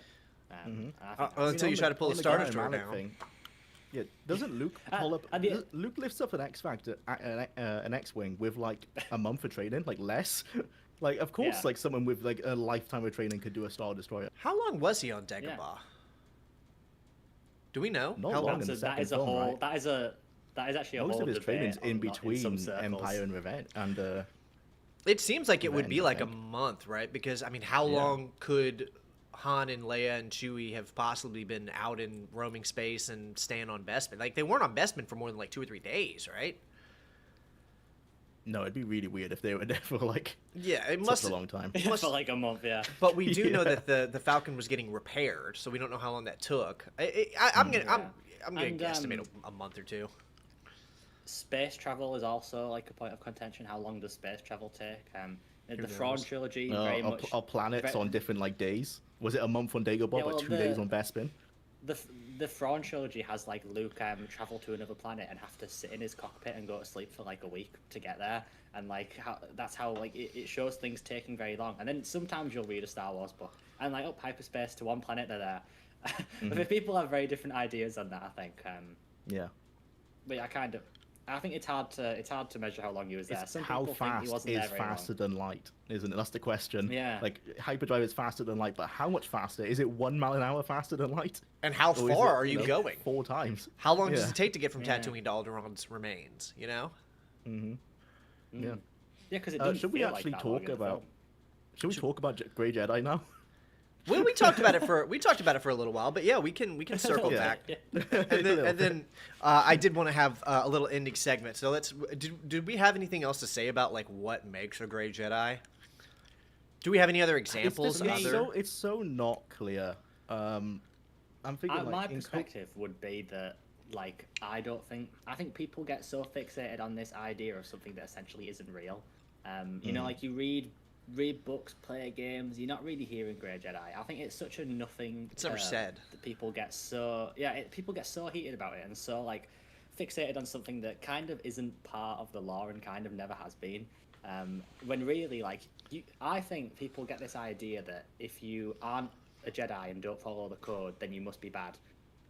You might not even know the Jedi exist. Like, you could be a Force user on a planet where you've never heard of the Jedi. You're not a Grey Fire. Jedi. You're just a guy that uses the Force. You know, that's it. Mm-hmm. I don't think we have to... I think people get so stuck on terms and calling things and trying to make things Yeah. fit into ideas It's- in their head. it's when the really, word it's Jedi. not even a real thing Yeah. to me. It's all the Yeah. nomenclature, about Jedi. Is Jedi someone who follows the Jedi Order, or someone who's in the Jedi Order, or is it just a Force user? Even in Because it's the interchangeable. in the in-universe, it's also like a problem because in-universe, like the average person doesn't know the difference between Jedi. They don't know what a Sith is. They just know Jedi, and No. Jedi to them, you hold a lightsaber and maybe you like Well- you're a Jedi. You know, That's a good idea in universe. it's like how Fate of everything the is a Jedi. Coca-Cola, regardless of what it is. You know, in Fate of the Jedi, Darla, who was an admiral who ends up becoming chief of state of the Galactic Alliance, says that she tries to paint the Jedi as very bad, and she says that the Jedi are just Sith in light robes, And she says like the Sith are just Jedi in dark robes, and that's the only difference to her. And that's what something I love about the post Return of the Jedi books is they play strongly with how politicians would react to Jedi and how they would use them. It's so hard to define what a Jedi is in universe and as a fan anyway. That it becomes so much harder to talk about. And it Grey Jedi changes because per era as well. Yeah, it like does the change. ancient Yeah. Jedi Order, where it's spelled like JE''DAII. Like they were trying to be like Grey Jedi. They wanted to toe the line between light and dark. And it was Yeah. only when the Rakatan Empire attacked, and then like it split in a schism between like the people who are like, no, we have to be fully light, or no, we have to be dark, and then that's the Jedi and the Sith as we know. So like if you go back to that time, a Jedi is completely different to what it was after the invasion and so forth. Yeah, because they're all about. If you read the Dawn of the Jedi comics, they're all about the balance. That's like the whole thing is about, as you said, like in the middle. That's the whole, and that's so weird. I almost think it's cool that the Jedi started about being in the middle, and then changed to what we know them as. And I always liked that, as you said. You know how they used to say Jedi? It was more like Jedi. Like it was like a different word. I really love that. Yeah, It is cool because that's what happens in real life is words like change in spellings and Yeah. like I mean even between the UK and America we spell color different. Yeah, we do. Like, we have lots of words where we say we have a U and you guys don't. So it's cool. It's because because we're socialist. All the colors are their color hour. It's on our. It's all of your colors. Yeah, your honor. Yeah. I was going to say about the whole Jedi thing. The Yuuzhan Vong in the New Jedi Order books, they say that they say Jedi, they don't say Jedi, and they spell it like that as well. They never make anything of that. They never actually say where that comes from or why. But those books were before anything Dawn of the Jedi was released, so that might be the first time the term was used instead of Jedi. Huh. I don't know why the Yuuzhan Vong called them that. I wonder if it was just meant to be like an accent thing. It could have been that they just never learnt the new galactic basic word, so they're just using the word that when they first learned it millennia ago. With Yuuzhan Vong, the idea is that they patrolled the galaxy and investigated during the prequel era. But KOTOR has a dialogue with is it Canderous? There's somebody in KOTOR where they have a direct reference to the Yuuzhan Vong where it's Canderous. Yeah. And that doesn't actually make any sense in the lore of the series. That couldn't have happened. But I do think it's cool that that something like that exists. But in the lore of the Yuuzhan Vong, there's no way that happened. They didn't go to the Star Wars galaxy that long ago. The way Canderous describes it though is that he and a group of Mandalorians had gone way into the outer regions. Like when he's telling that story, he makes it sound like they left their galaxy, not that someone had come there. Yeah. Well, again, with Thrawn, the idea was before canon changed things, when he goes to Palpatine and decides to join the Empire and stuff like that, he was trying to prepare for all sorts of threats in the unknown regions. And what they never directly say it, they almost hint that the Chiss have encountered them before, or that right on the edge of the galaxy that they have seen them or fought them or met them once or twice, and that they don't really know what they are, but there's always this looming threat. It's one of my favorite things about the series that like they were going to come eventually, and that there was always this looming threat of this was going to happen, and they were always worried about it. Like again, there's a whole debate that always really annoys me when people say that the series says that the Empire was made to do that. That's not what the series says at all. In fact, there's actually people say that series tries to justify the Empire. There's a scene where someone from the Empire meets Han and Leia, and they're saying, "Oh well, the Empire would have started the war already. The Empire would have won." And Han says, "No, they wouldn't. What the Empire would do was they would build a big super weapon, a Yuuzhan Vong killing machine, and they would build this super weapon to destroy their race, and they would leave one tiny mistake that a Yuuzhan Vong pilot would come and blow it up with one pilot and destroy the whole thing." And he said they'd call it the nostril of Palpatine. And that's what he says to him. And it's pretty good. I don't know how some people have interpreted that as the series justifying it, because the idea they actually say is that Palpatine was aware that there was something like that out there, but he didn't pay much attention to it. He wanted control over the galaxy, while Thrawn was saying "Oh no, there's all these things we have to stop." you know, there's stuff out there that we have to fight, and you know, the Emperor was like, yeah, whatever, man. It's you know, keep talking. I'm just gonna take over the galaxy. I think a lot of people in real life about a lot of things struggle with the idea that two things can be true at the same time. Yeah, and a lot of that's people. what I think. Yeah, it's I very think well. He wanted that too, but Yeah, it could be that maybe if Thrawn had had his way and the Empire had been reinforced, that the galaxy may have stood a better chance against the Vong. Like, we don't know. But what people hear is, oh, so the Empire never did anything wrong. No, it's just Like, two things can be true at the same time. It's like they. I think the Emperor was like, okay, maybe you have a point. I'll be ready for it. And but I also want to take over the galaxy. Yeah, Like, I think he thought both. Like, he thought, okay, maybe this guy's right. Maybe there's something out there. Whatever. I'll make a big super weapon just in case. But I want that super weapon to make people scared as well. You know, I want. Tarkin that outlines control that was the galaxy. point of it, not the Vong. Yeah. But And anyway, even like they say that in the series. You know, like that's what always pisses me off as a fan of it. That they say that's what the series justifies when there's, like I said, there's that whole line of Han taking the piss out of the Empire. yeah, no, the series Like, justifies that. there's no way that's what they're saying at all. How did we get on this from Jedi, which is where we were? That's the thing. That's the thing with conversations, in that you can never follow them out. But It goes always somewhere from where it started. Yeah. yeah, we were Funny talking enough, about. it seems to be KOTOR 2. That's one of the only things in Legends that mentions the term Grey Jedi. And Is that for actually in the KOTOR 2? Yeah, it's the item description of Grey Jedi robes, which might just be you're the right. fact that the robes themselves are grey, or Are are they grey. for Grey Jedi? But That would does be the then, game to do does- it. Yeah, it does say that Grey Jedi are those who, though having completed the teachings of the Jedi, operate independently and outside of the Jedi Council. They are seen by the Council as misguided, though That's they have so not good. necessarily succumbed to the dark side. I just want So to it's say, just almost... Yeah, it's like the Council calling them Grey Jedi because they're not associated with us. really Yeah, they quickly, wouldn't call themselves that, would they? it is No.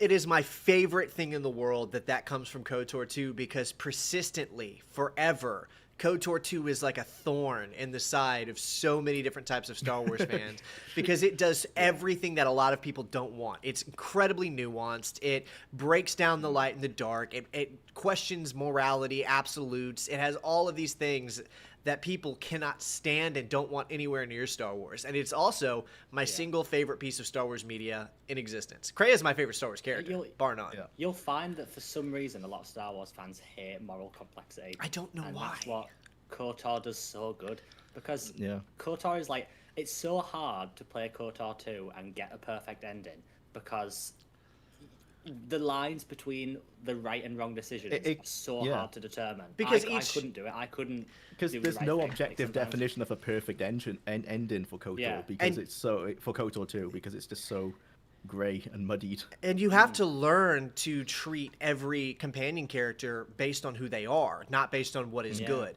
So you have to interact with each you have to treat each character case by case. You have to take into account their past, what they've been, and you have to say to them what is edifying for them to hear, rather than this is the good thing, this is the good thing, this Yeah. is the bad thing to say. See, it's not just the only Star Wars thing I've ever seen do that. It's actually the only video game that I've ever seen with the kind of writing to say, maybe what's good is what this person needs to hear right now, based on what Yeah. they've Yeah. experienced. Not here's the Yeah, good 'cause, thing, here's the code. You know what I mean? I experienced it with the Handmaiden, and is it Visa's that Sith lady? Because Isis, I want to say. Yeah, when I met her, Something I like was that. nice to her, because I felt sorry for her, and that pissed off the Handmaiden, and she would not speak to me for the whole game because she thought that I was doing the wrong thing. Now I think, Yeah. objectively, to treat somebody like that with that kindness is like a good thing to do, but not everyone's going to think that. And I love almost how it shows that that's enough for her to be put off from you forever. She don't want anything to do with you after that, because you've shown kindness to that person. I'm fairly sure that Again, it's that's like you said. Not everybody, you know, what's good for somebody isn't always what's good for you. Yeah. And KOTOR 2 does such a good job showing that. I actually don't think you can. I don't think there's a way in that game to have everyone like you.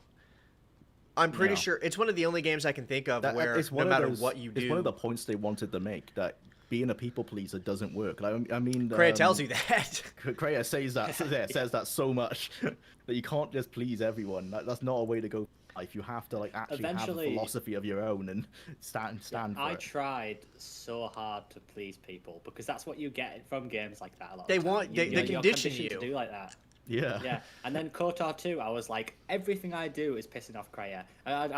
Okay, so I think, okay, I'll do what Kreia thinks is right. That's pissing off everybody else.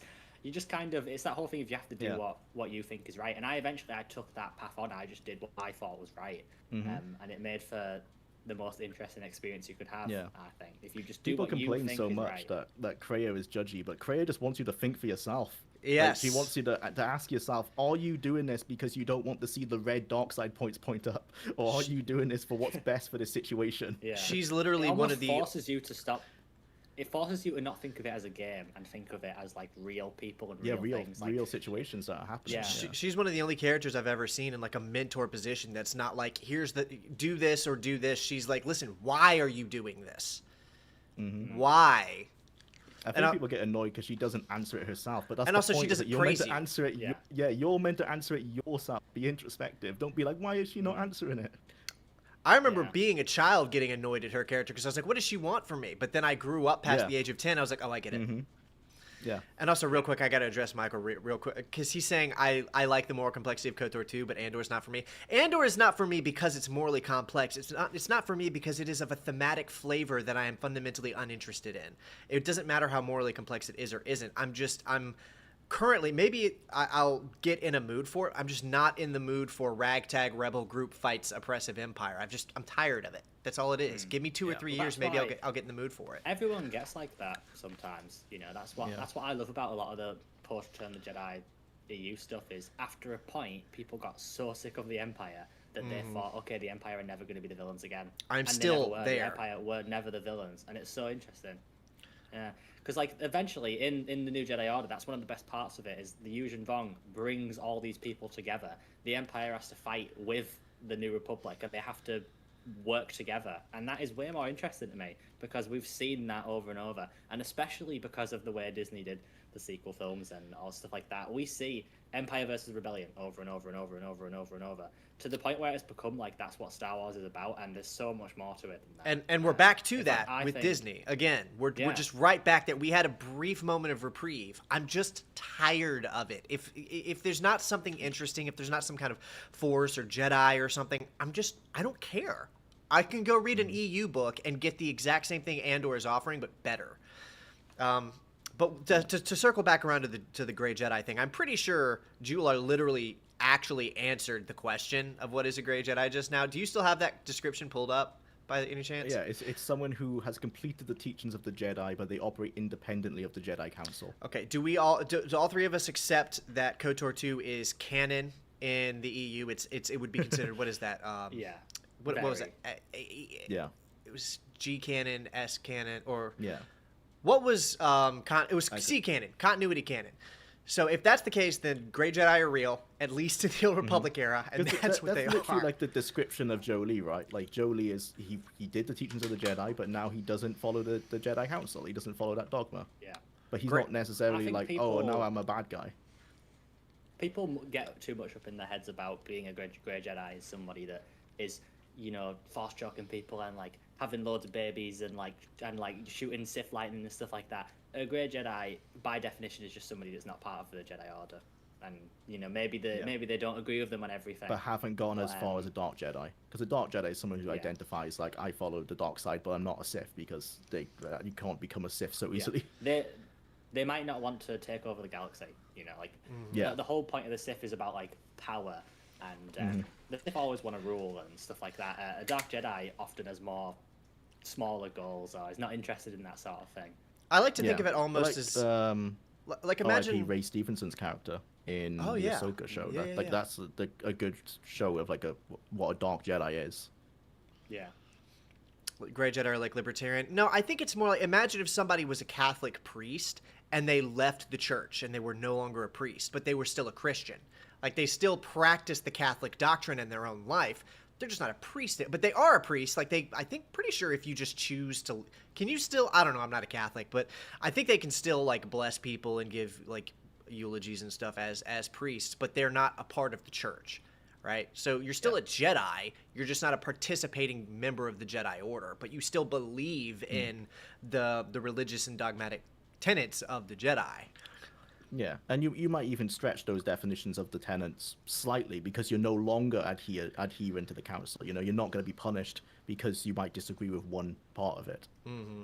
Yeah, I think if there's probably another level where if you don't care about the code or anything like that and just sort of do your own thing, then you're probably no longer a Grey Jedi. You're just a Force user, is what I would say at that point. If you no longer have any sort of link to Jedi, then I wouldn't say you're a Grey Jedi. You're just a guy who uses the Force. Like I wouldn't say Starkiller, for example.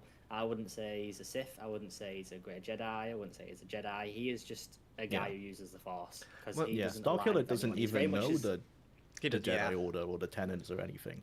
He's But- just he's a dark. He's like he's his own guy. yeah. He's a grey dark Jedi, if that makes sense. If a Grey grey dark. Jedi is someone who's Dude, a lot of people don't even Jedi believe is Dark someone Jedi. who studied Jedi but is no longer in the council. He's someone who studied the dark side but no longer is in the dark side. Yeah, He's a grey dark. Well, Yeah. Grey in it- Sith. In an interview, Grey Sith. He's I don't. not That's technically not. a Not really I Sith guess. anymore now. In an Yeah. interview, George said that he based the Jedi on a mixture of, I think he said, Christian religion and Tibetan. What is that? Is that Buddhism? I'm trying to Tibetan spiritualism at the very least. It was something. Yeah, they might be Buddhist. But he yeah. said he based it on a mixture of those things, and there was one other one. So just because, like you were saying, if you left the Jedi Order, you're not a Jedi, but you're a Force user. I don't know if that tracks because if you leave the Church, you're not just a believer, but you're no longer like a Catholic. You're still a Catholic. You're just not a practicing Catholic, but you do still believe in it. It's like, do they believe in the Jedi or the Force? It's a good That's whole question. different But it's also thing. What's the a difference? grey Jedi are called grey Jedi by other Jedi. So if you were a Catholic but you've left the church and you'd be like, oh, I don't believe in like this one thing, those Catholics won't call you Catholic. You're right. They'll call you like it's Protestant the no or true, heretic yeah, or it's apostate. the no true Catholic like fallacy, you know, and the no true Scotsman kind of thing. Huh. So a grey Jedi is like it's a term that they don't call themselves grey Jedi. So you might call yourself a Catholic, but other Catholics who are still in the church, they won't call you that. They'll call you a grey Catholic, I guess, in this analogy. Wouldn't it be so funny if that was a real term? yeah. I don't That's what I know. want to see. I want to start people putting in their Twitter bio a grey Catholic. Gray Catholic, A gray Catholic Orthodox, gray Anglican. Yeah. That's so funny. Light Sith. Light That's Sith. a good one from Sean. Well, that's the Old Republic MMO. You can be a light side Sith warrior. Yeah. I You- mean, you Light could- Sith is, you've seen Darth Vader in the white suit in the episode 3 video game. Oh yeah, Yeah, Light Sith. that's so funny. Well, I guess we actually, Jular looked it up, and we have an actual concrete answer as to what is a Great Jedi, at least so far as the original Legends continuity is concerned. It is a real thing. Canonically, it exists in KOTOR 2. It's got a description. It's a Jedi who is no longer part of the Order. Could have guessed. Yeah. They completed the teachings of the Jedi, but they're not in the count. Yeah. They're not in the part of the Jedi Council. Jedi apostate, almost. Yeah. Okay, well, I guess we can start getting to a wrap up. There is a segment we talked about this before that I think it would be cool to bring to the end of each excuse me, to the end of each episode. Get a cough drop, fuck's sake. There is a segment that I think it would be cool to bring to the end of each episode. I'll be well soon. Called Hot Takes, where we each bring some kind of Star Wars hot take or a couple of hot takes. But for this one, I'm sorry if you brought any hot takes, because I kind of had one already, where I thought we would start by giving our own personal listed order of the original 6 Star Wars films in our preferred order. All right? And then after we each give our our order, we can talk about it a little bit, and then the chat can light us up for it if they hate us for it. So I'll go first, just so you guys can have a moment to think about it. But my official ordering, based on my preference for like how much I love them, is, a lot of people don't like this, but it's Revenge of the Sith is number 1, Empire Strikes Back is number 2, Attack of the Clones is number 3, The Phantom Menace is number 4, Return of the Jedi is number 5, and A New Hope is number 6. It is my least favorite. I see Gabriel not liking that too much. Yeah, nobody ever New likes Hope that. at the bottom. Uh-huh. They're all very good films. It's hard to dislike any of them. Okay, Jular, you're next. What is your official ordering Okay. of 5, Empire? 3, Okay. yeah, 4, 6, 2, 1. 1 at the bottom. Okay, we Yeah. have similar at the start, but we kind of opposited on that. All right. What about you, Gabriel? What's your official ranking for your Okay. Star Wars? Mine's probably gonna. It comes out weird because it's almost like an order of sorts, but for me, it's probably best to worst. 4, 5, 6, 3, 2, 1. 4. Okay, so 4 is your favorite. I like. Yeah, it is. So the last 4, time I watched 5, them, that was 6. the most fun I had. Okay, so both of you agree that you like the Phantom Menace the least, whereas I like the Phantom Menace more than both Return and A New Hope. Interesting. That's crazy. Yeah, I'm a prequel defender. crazy Now, to me. I do want to clarify. It's not based on the level how good I think the films are. It's based on how much I like Yeah. them. I don't think Attack of the Well, for Clones is a me, better on- film than A New Hope or Return of the Jedi. And is this a full watch, or is this skipping right to the duel at the end?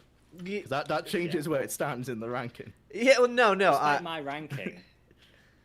my ranking, 4, 5, 6, and 3 are all 10 out of 10 for me. Like I think all of them. I love the whole original trilogy and Revenge of the Sith. I think they're perfect films for me. Like I have no critiques whatsoever, no issues. They're all 10 out of 10 for me. I enjoy some of them more than others, but they can change sometimes. The last time I watched them, the original was my favorite. But the next time I watch them, it might not be. I think all They 6 are of them are always my flawless. favorites. I think all 6 are 10 out of 10.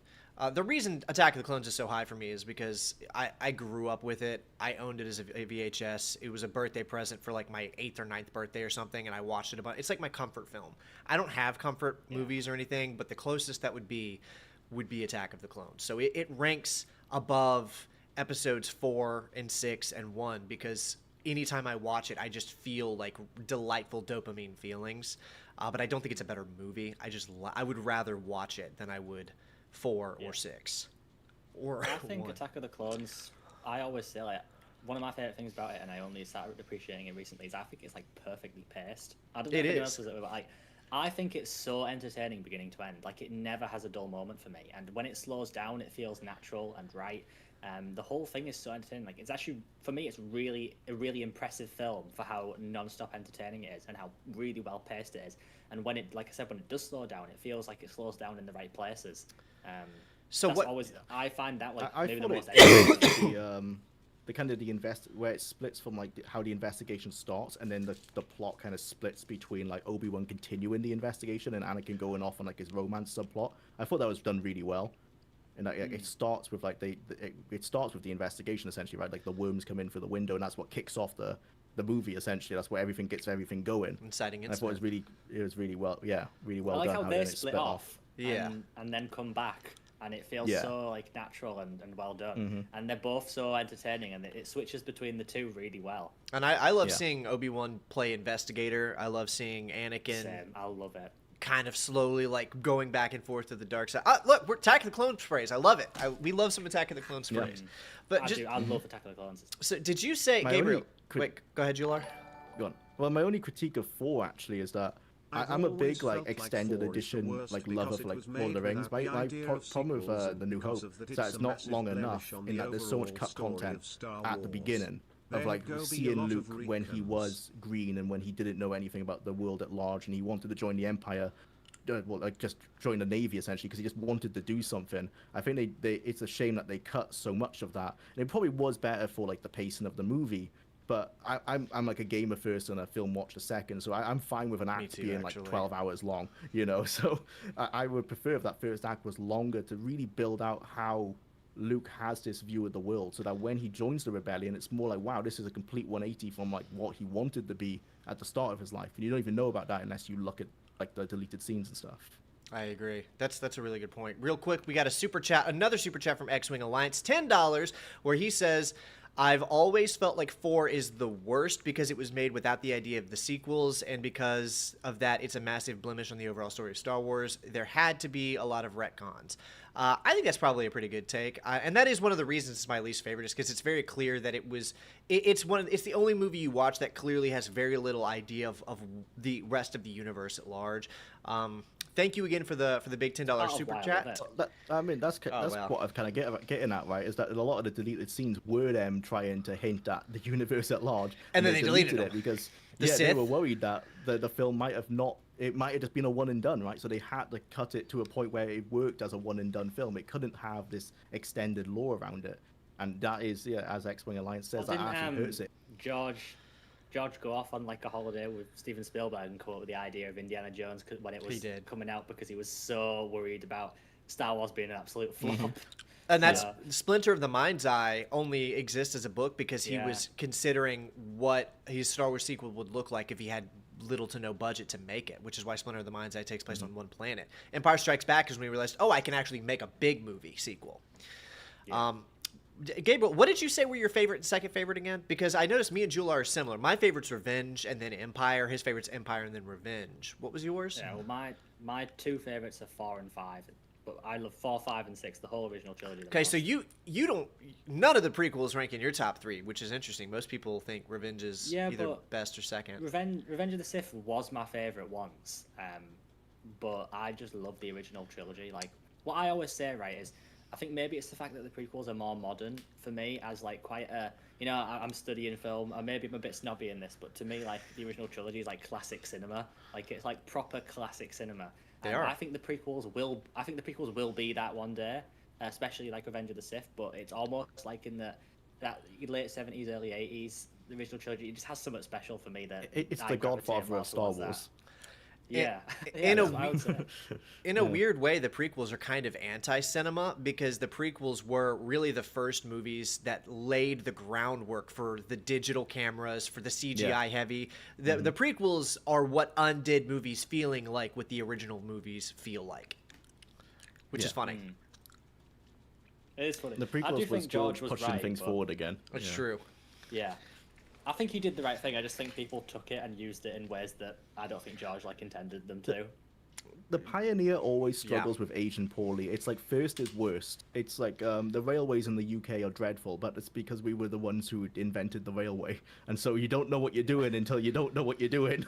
Someone has to learn all the mistakes, and it's fortunately it's the one who makes all the mistakes that learns them. Yeah. That's true. And so I'm sure he can identify all the mistakes he made in the first film, and then he corrected them in Attack and then in Revenge. Yeah, and also, really, the special editions were the first. They pioneered the things that the special editions were the tests for what he wanted the prequels to do.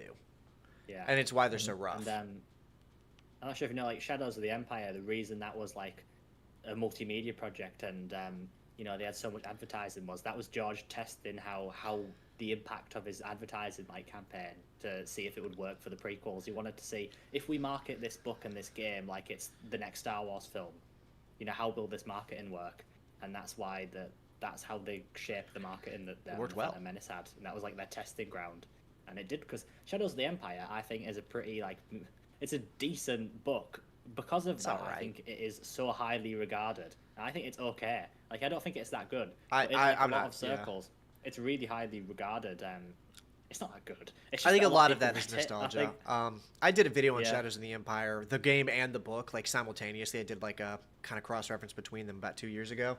And one of the things I was kind of stunned by was how much I didn't actually enjoy the book. I liked it, but it's not the strongest Star Wars book in my opinion. No hate to Steve Perry. For me, it's like a kind 7 out of 10.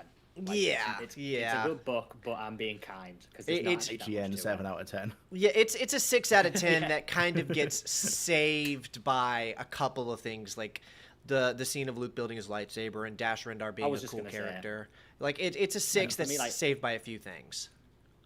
Luke, the small story of Luke becoming who we know him as in Return of the Jedi saves it for me. Because it's very small. It should have been much bigger, but it's what makes it a good book for me. The game is better. As Disney proved, you can get some pity points if you do fan service. True. The fan favorite things are like Rogue One, right? It's Darth Vader. You throw in something like that, and then it'll change people's opinions. It'll sell it, yeah. There's a hot take. I actually don't like Rogue One. Most people say that's the only good Disney Star Wars movie. I don't like that movie at all. The thing is, it's all right. I didn't like it. I didn't like it at first, and then I really loved it, and now I think it's really good. But I don't love it. I think it's a bit slow for me. Yeah, It's it slow. still goes down. It again, like all modern Star Wars films, relies on you knowing a lot about Star Wars. I don't think you can jump into it without a good knowledge of what Star Wars is. Yeah, Which I don't have a problem watched with it, that. But it's just, I don't think that the thing that they're wanting you to jump into and requiring you to have a lot of knowledge is worth having the knowledge to jump into. It's just not that interesting of a story. Yeah, No. it might. It's probably not even as accessible as like Dark Forces in that whole the idea of getting the Death Star plans. Not Dark at all. Forces probably Way does better. an easier job of that, of getting somebody into that story. The nail in the coffin in Rogue One for me, not everybody agrees with me on this, but I really hate that the way that they wrote Vader's dialogue. He makes two different dad jokes, like puns, in the dialogue. And when you watch those scenes and you imagine that Episode 3 Anakin is under that armor, you're like, oh, he wouldn't say that. Anakin He's would just not say popping that. jokes out like. Anakin would not be saying these puns. This is somebody They trying to write a identified clever him Vader. as like an 80s villain, and they're like, well, 80s is like Schwarzenegger, it's Stallone, you know, that's what it is. It's like you got to have the one-liners. Yeah, And that's like all Vader does now is one-liner all the time. I think. Yeah, why has he become so like humorous? It's a bit strange because I don't. He got Again, to talk Flanderized, about- basically. to talk He's just about been- Legends, I strongly recommend Lucino's Dark Lord: The Rise of Darth Vader. I want to think it is- read it. I think it is, in my opinion, it's my favorite Darth Vader interpretation ever, and he is so like dark in that book, and it's almost like I always say it's like a twisted coming of age story, and that it's like this unsure, like Anakin is so unsure after what happened to Revenge of the Sith. The story is like him becoming sure that I'm really he excited starts about that. book like. He starts that book like Anakin and ends it Darth Vader. That's like so the cool. killing machine, evil Darth Vader that we know. At the beginning, he's weak. At the beginning of that book, he's weak. He can't fight. He's pathetic, and he ends that book like an absolute monster. And that is how I think Darth Vader should be written, because there's a weakness and there is a pathetic side to him. That he's sympathetic, and he is almost like he can be the emotional weakness and the suit, how it's debilitating and stuff. But he is this serious like. He's not joking. Like, he's never going to be Thank popping God. jokes because he lives in absolute misery. Which is how Vader his should whole be. life is absolute misery. Yeah. Yeah. And that book is so good. I think you're going to love that book. It's one I'm- of my favorites, I think. Yeah, I need to check it out. I'm making my way chronologically right now, which you guys know. I've been stuck on Rogue Planet for a little while because I'm doing audiobooks only. It's not that. I wanted to like Rogue Planet because it's the only book that takes place between episodes 1 and 2, and I think I'm so fascinated by reading or hearing more about Obi-Wan rearing kid Anakin, and that's the only book that does it. But it's so boring. It's so boring. It is a boring book. You know what's even sadder? Have they mentioned the Far Outsiders yet?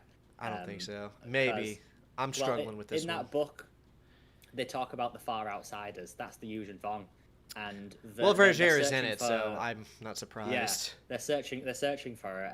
That's what makes us NJO fans so sad, because the book that ties into such a good series is so boring. I hate it, man. It's not that interesting. It's got a really exciting it's a opening. really good idea. It is It's a such super good cool idea idea. as well, I think. Yeah. It's a really cool idea. I love the character. I love the characterizations too. I love how Anakin is characterized. I love how Obi-Wan is characterized. I love their dynamics. I think that it's cool that Tarkin is in it. Zonama Sea Code is an interesting idea, but nothing happens. I'm halfway through it and nothing has happened. It's just been. Actually. It's not even a joke. I can see on Spotify how deep I am into the audiobook. I'm over 65% of the way through, and literally one fight scene occurred at the very beginning in like chapter 3. Like for 5 minutes between Anakin, Obi-Wan, and the Blood Carver. That's it. Nothing happens in this book. Yeah. Anyways, I'm gonna do a video what review on really- it. But What really put me off that book is I started it and I couldn't get into it, and somebody told me that Greg Beer is the type of author who loves to. I think there's a chapter later on, you might have even got to it, where Anakin is like sat down, like meditating, and the whole chapter is about like him meditating Yes. and what like the trees are like and Yes. stuff like that. And it's like, Oh, God. why would you ever want to read that? Why would you ever want to read that? It's so boring. I always Yeah. say, like, writing for me, it needs to be entertaining in a book. It has to have more going on. Descriptions are important, But when you are like, it's almost It's like when too you're a kid at much. school and they're teaching you how to like use metaphors and stuff, and you think, okay, I'll write a paragraph about this tree because I need to get in all these metaphors and stuff like that. That's what it feels like when you're reading a book, and it feels like a kid trying to fit in, like, oh, I've got to stick in a metaphor here, I've got to stick in a simile. Like that's what it feels like when someone is over describing stuff. It's boring. It's And not he is good entertaining. at It's not a good dialogue. story, if you ask me. There is one scene where Anakin and Obi-Wan are talking to Mace Windu, and they're having like, kind of a back and forth, and they're like making like analogies, and they're kind of talking about Anakin without talking about him because he's right there. It's so well written, but the parts that are really fun to read like that are so few and far between because so much of the book is just them traveling to Zone Sea Code and then like pretending to be mysterious about what's going on for the entire time. It's just so Sounds boring. like it works better as a screenplay. I've read books like that where if you try to imagine this as a movie and he spent, you know, a page describing how the trees rustle, and you try to imagine like, oh, a director setting up this scene, it works as a screenplay. It works as like he's given the screen direction. You know, it would take a But for 12-episode book, series. It's so boring. Yeah, it's so boring to like to read that. It just goes An on episode forever. of Anakin meditating. Look, your only reprieve from them being on the planet and talking about like growing their ship. Their only reprieve from that is I forget the villain's name, but it's him and Tarkin and the Blood Carver just having a back and forth about whether or not Tarkin is trying to betray him or not, which he is. I promise you, I'm over halfway through it, and all of the dialogue between the villain and this Blood Carver is about when Tarkin is going to betray him. That's it. It's rough, It's man. a shame as well because Zonima Sekot is amazing. I love that planet. And, Really cool planet. It's made so boring, yeah. I mean, again, grown ships, that might sound familiar. Of course. That the planet can grow ships. Yeah, that's it's very much like the Yuuzhan Vong that grow their ships. Just wait till you get to NJO because those links. I'm getting there. I know. there for a reason, I've seen. I know. I've read bits of NGO, so I'm picking up on it as I'm listening to Rogue Planet. I'm like, oh, I see it. But, anyways, that's. I can't wait for when you get there because the Vong are my favorite villains in the whole franchise. My hot take that I'll probably say at some point is That'll be related next to that, so episode. I'll save that for an episode. Yeah. Well, I think we're coming up on close to 2 hours here, so we can start calling it quits. But this has been my gosh. This has been episode 1 of STARCASTERS, the coolest Star Wars Legends podcast on the platform. I'm going to stand by that. It's been really fun, guys. Thank you so much, Jular and Gabriel, for joining me. I can't wait for us to do many more episodes. This has been great to rant and nerd about Star Wars, which I can't seem to get enough of. And for those of you still watching, you'll in the description you'll find links to both Jular and Gabriel, their YouTube channels, and their Twitters. Before we go, I'd like to ask Jular, what are you working on that they can look forward to on your channel? Well, if you love Star Wars, you probably love sci-fi. So if you want to wait for the analysis of one of the worst recent sci-fi games, it's Unbelievably Starfield. bad. You can I'm check featured. out episode. Yep, Evan Prince is featured in episode 1 and the upcoming episode 2. So you can watch episode 1 now, and episode 2 will be about 6 hours long. That pretty much breaks down the entire rest of the game and where it went wrong to become just extremely mediocre. And funnily enough, a lot of the main story morality and philosophies and themes very similar to what we talked about today with Grey Jedi and kind of the Jedi Code and the Sith Order and all that kind of stuff. It kind of broaches the same stuff with what they're trying to do there, and they kind of fail in the same way. All right, Gabriel, what are you working on? I already know the answer, but you can break it down based on your shirt. I've not been too public about it, but I want people to know now. I'm definitely far into it. I am working on an X-Wing video about the books, and I will touch on the game. It's more about the books, but I think the game is important to the history as well. Just the first? A little bit about TIE Fighter and some of the other stuff that they made and the importance of that with the books and how the books were a tie into that initially. But I'll be doing the history, if you're interested in the history. It'll also be a little bit of a synopsis of the story, as well as my thoughts on all of the books. And yeah, there's a lot of content there. It'll probably be quite long, like my NJO video, but yeah, that's what I'm working on at the moment. In the meantime, for those of you listening, I do recommend swinging by his channel. He's got like a 2.5-hour video breakdown of the new Jedi Order books, which is how I found his channel, by the way. It's because that caught my eye, and I listened to like the whole thing while I was working out, or most of it, and then I went back and finished the rest. But very enthralling, very well done. I highly recommend checking it out, and I myself am excited about the X-Wing video. I wanna listen to it. But yeah, follow Jular and follow Gabriel on Twitter and YouTube, and I won't be sick next time, I hope. I'm getting corrupted by the dark side like Palpatine in Episode 3 with the Force lightning. Any last comments, lads, before we sign off on the first episode of Starcasters? Thank you to everyone who donated. That was very surprising. Yeah. Yes, much love, guys, and don't worry, I'll make sure it is getting split between all three of us. What little we did get, thank you so much. We appreciate it. Okay. Yeah, thank you very much. I didn't expect that either, so yeah. Thank you guys so much. Starcasters will be back. We'll announce the date soon. Don't die, Evan. No, I'm not dying. It's a cough. I'm coughing. That's it. I was really ill earlier this week, so I didn't live stream, but I'm on the end of it. I feel fine today, but thank you guys so much. Starcasters will be back. In the meantime, make sure you subscribe to the channel. And like I said, head over and subscribe to Jular and Gabriel as well. And we cannot wait to see you on the next episode. Thanks again, everybody, for watching. And that's all we got for you.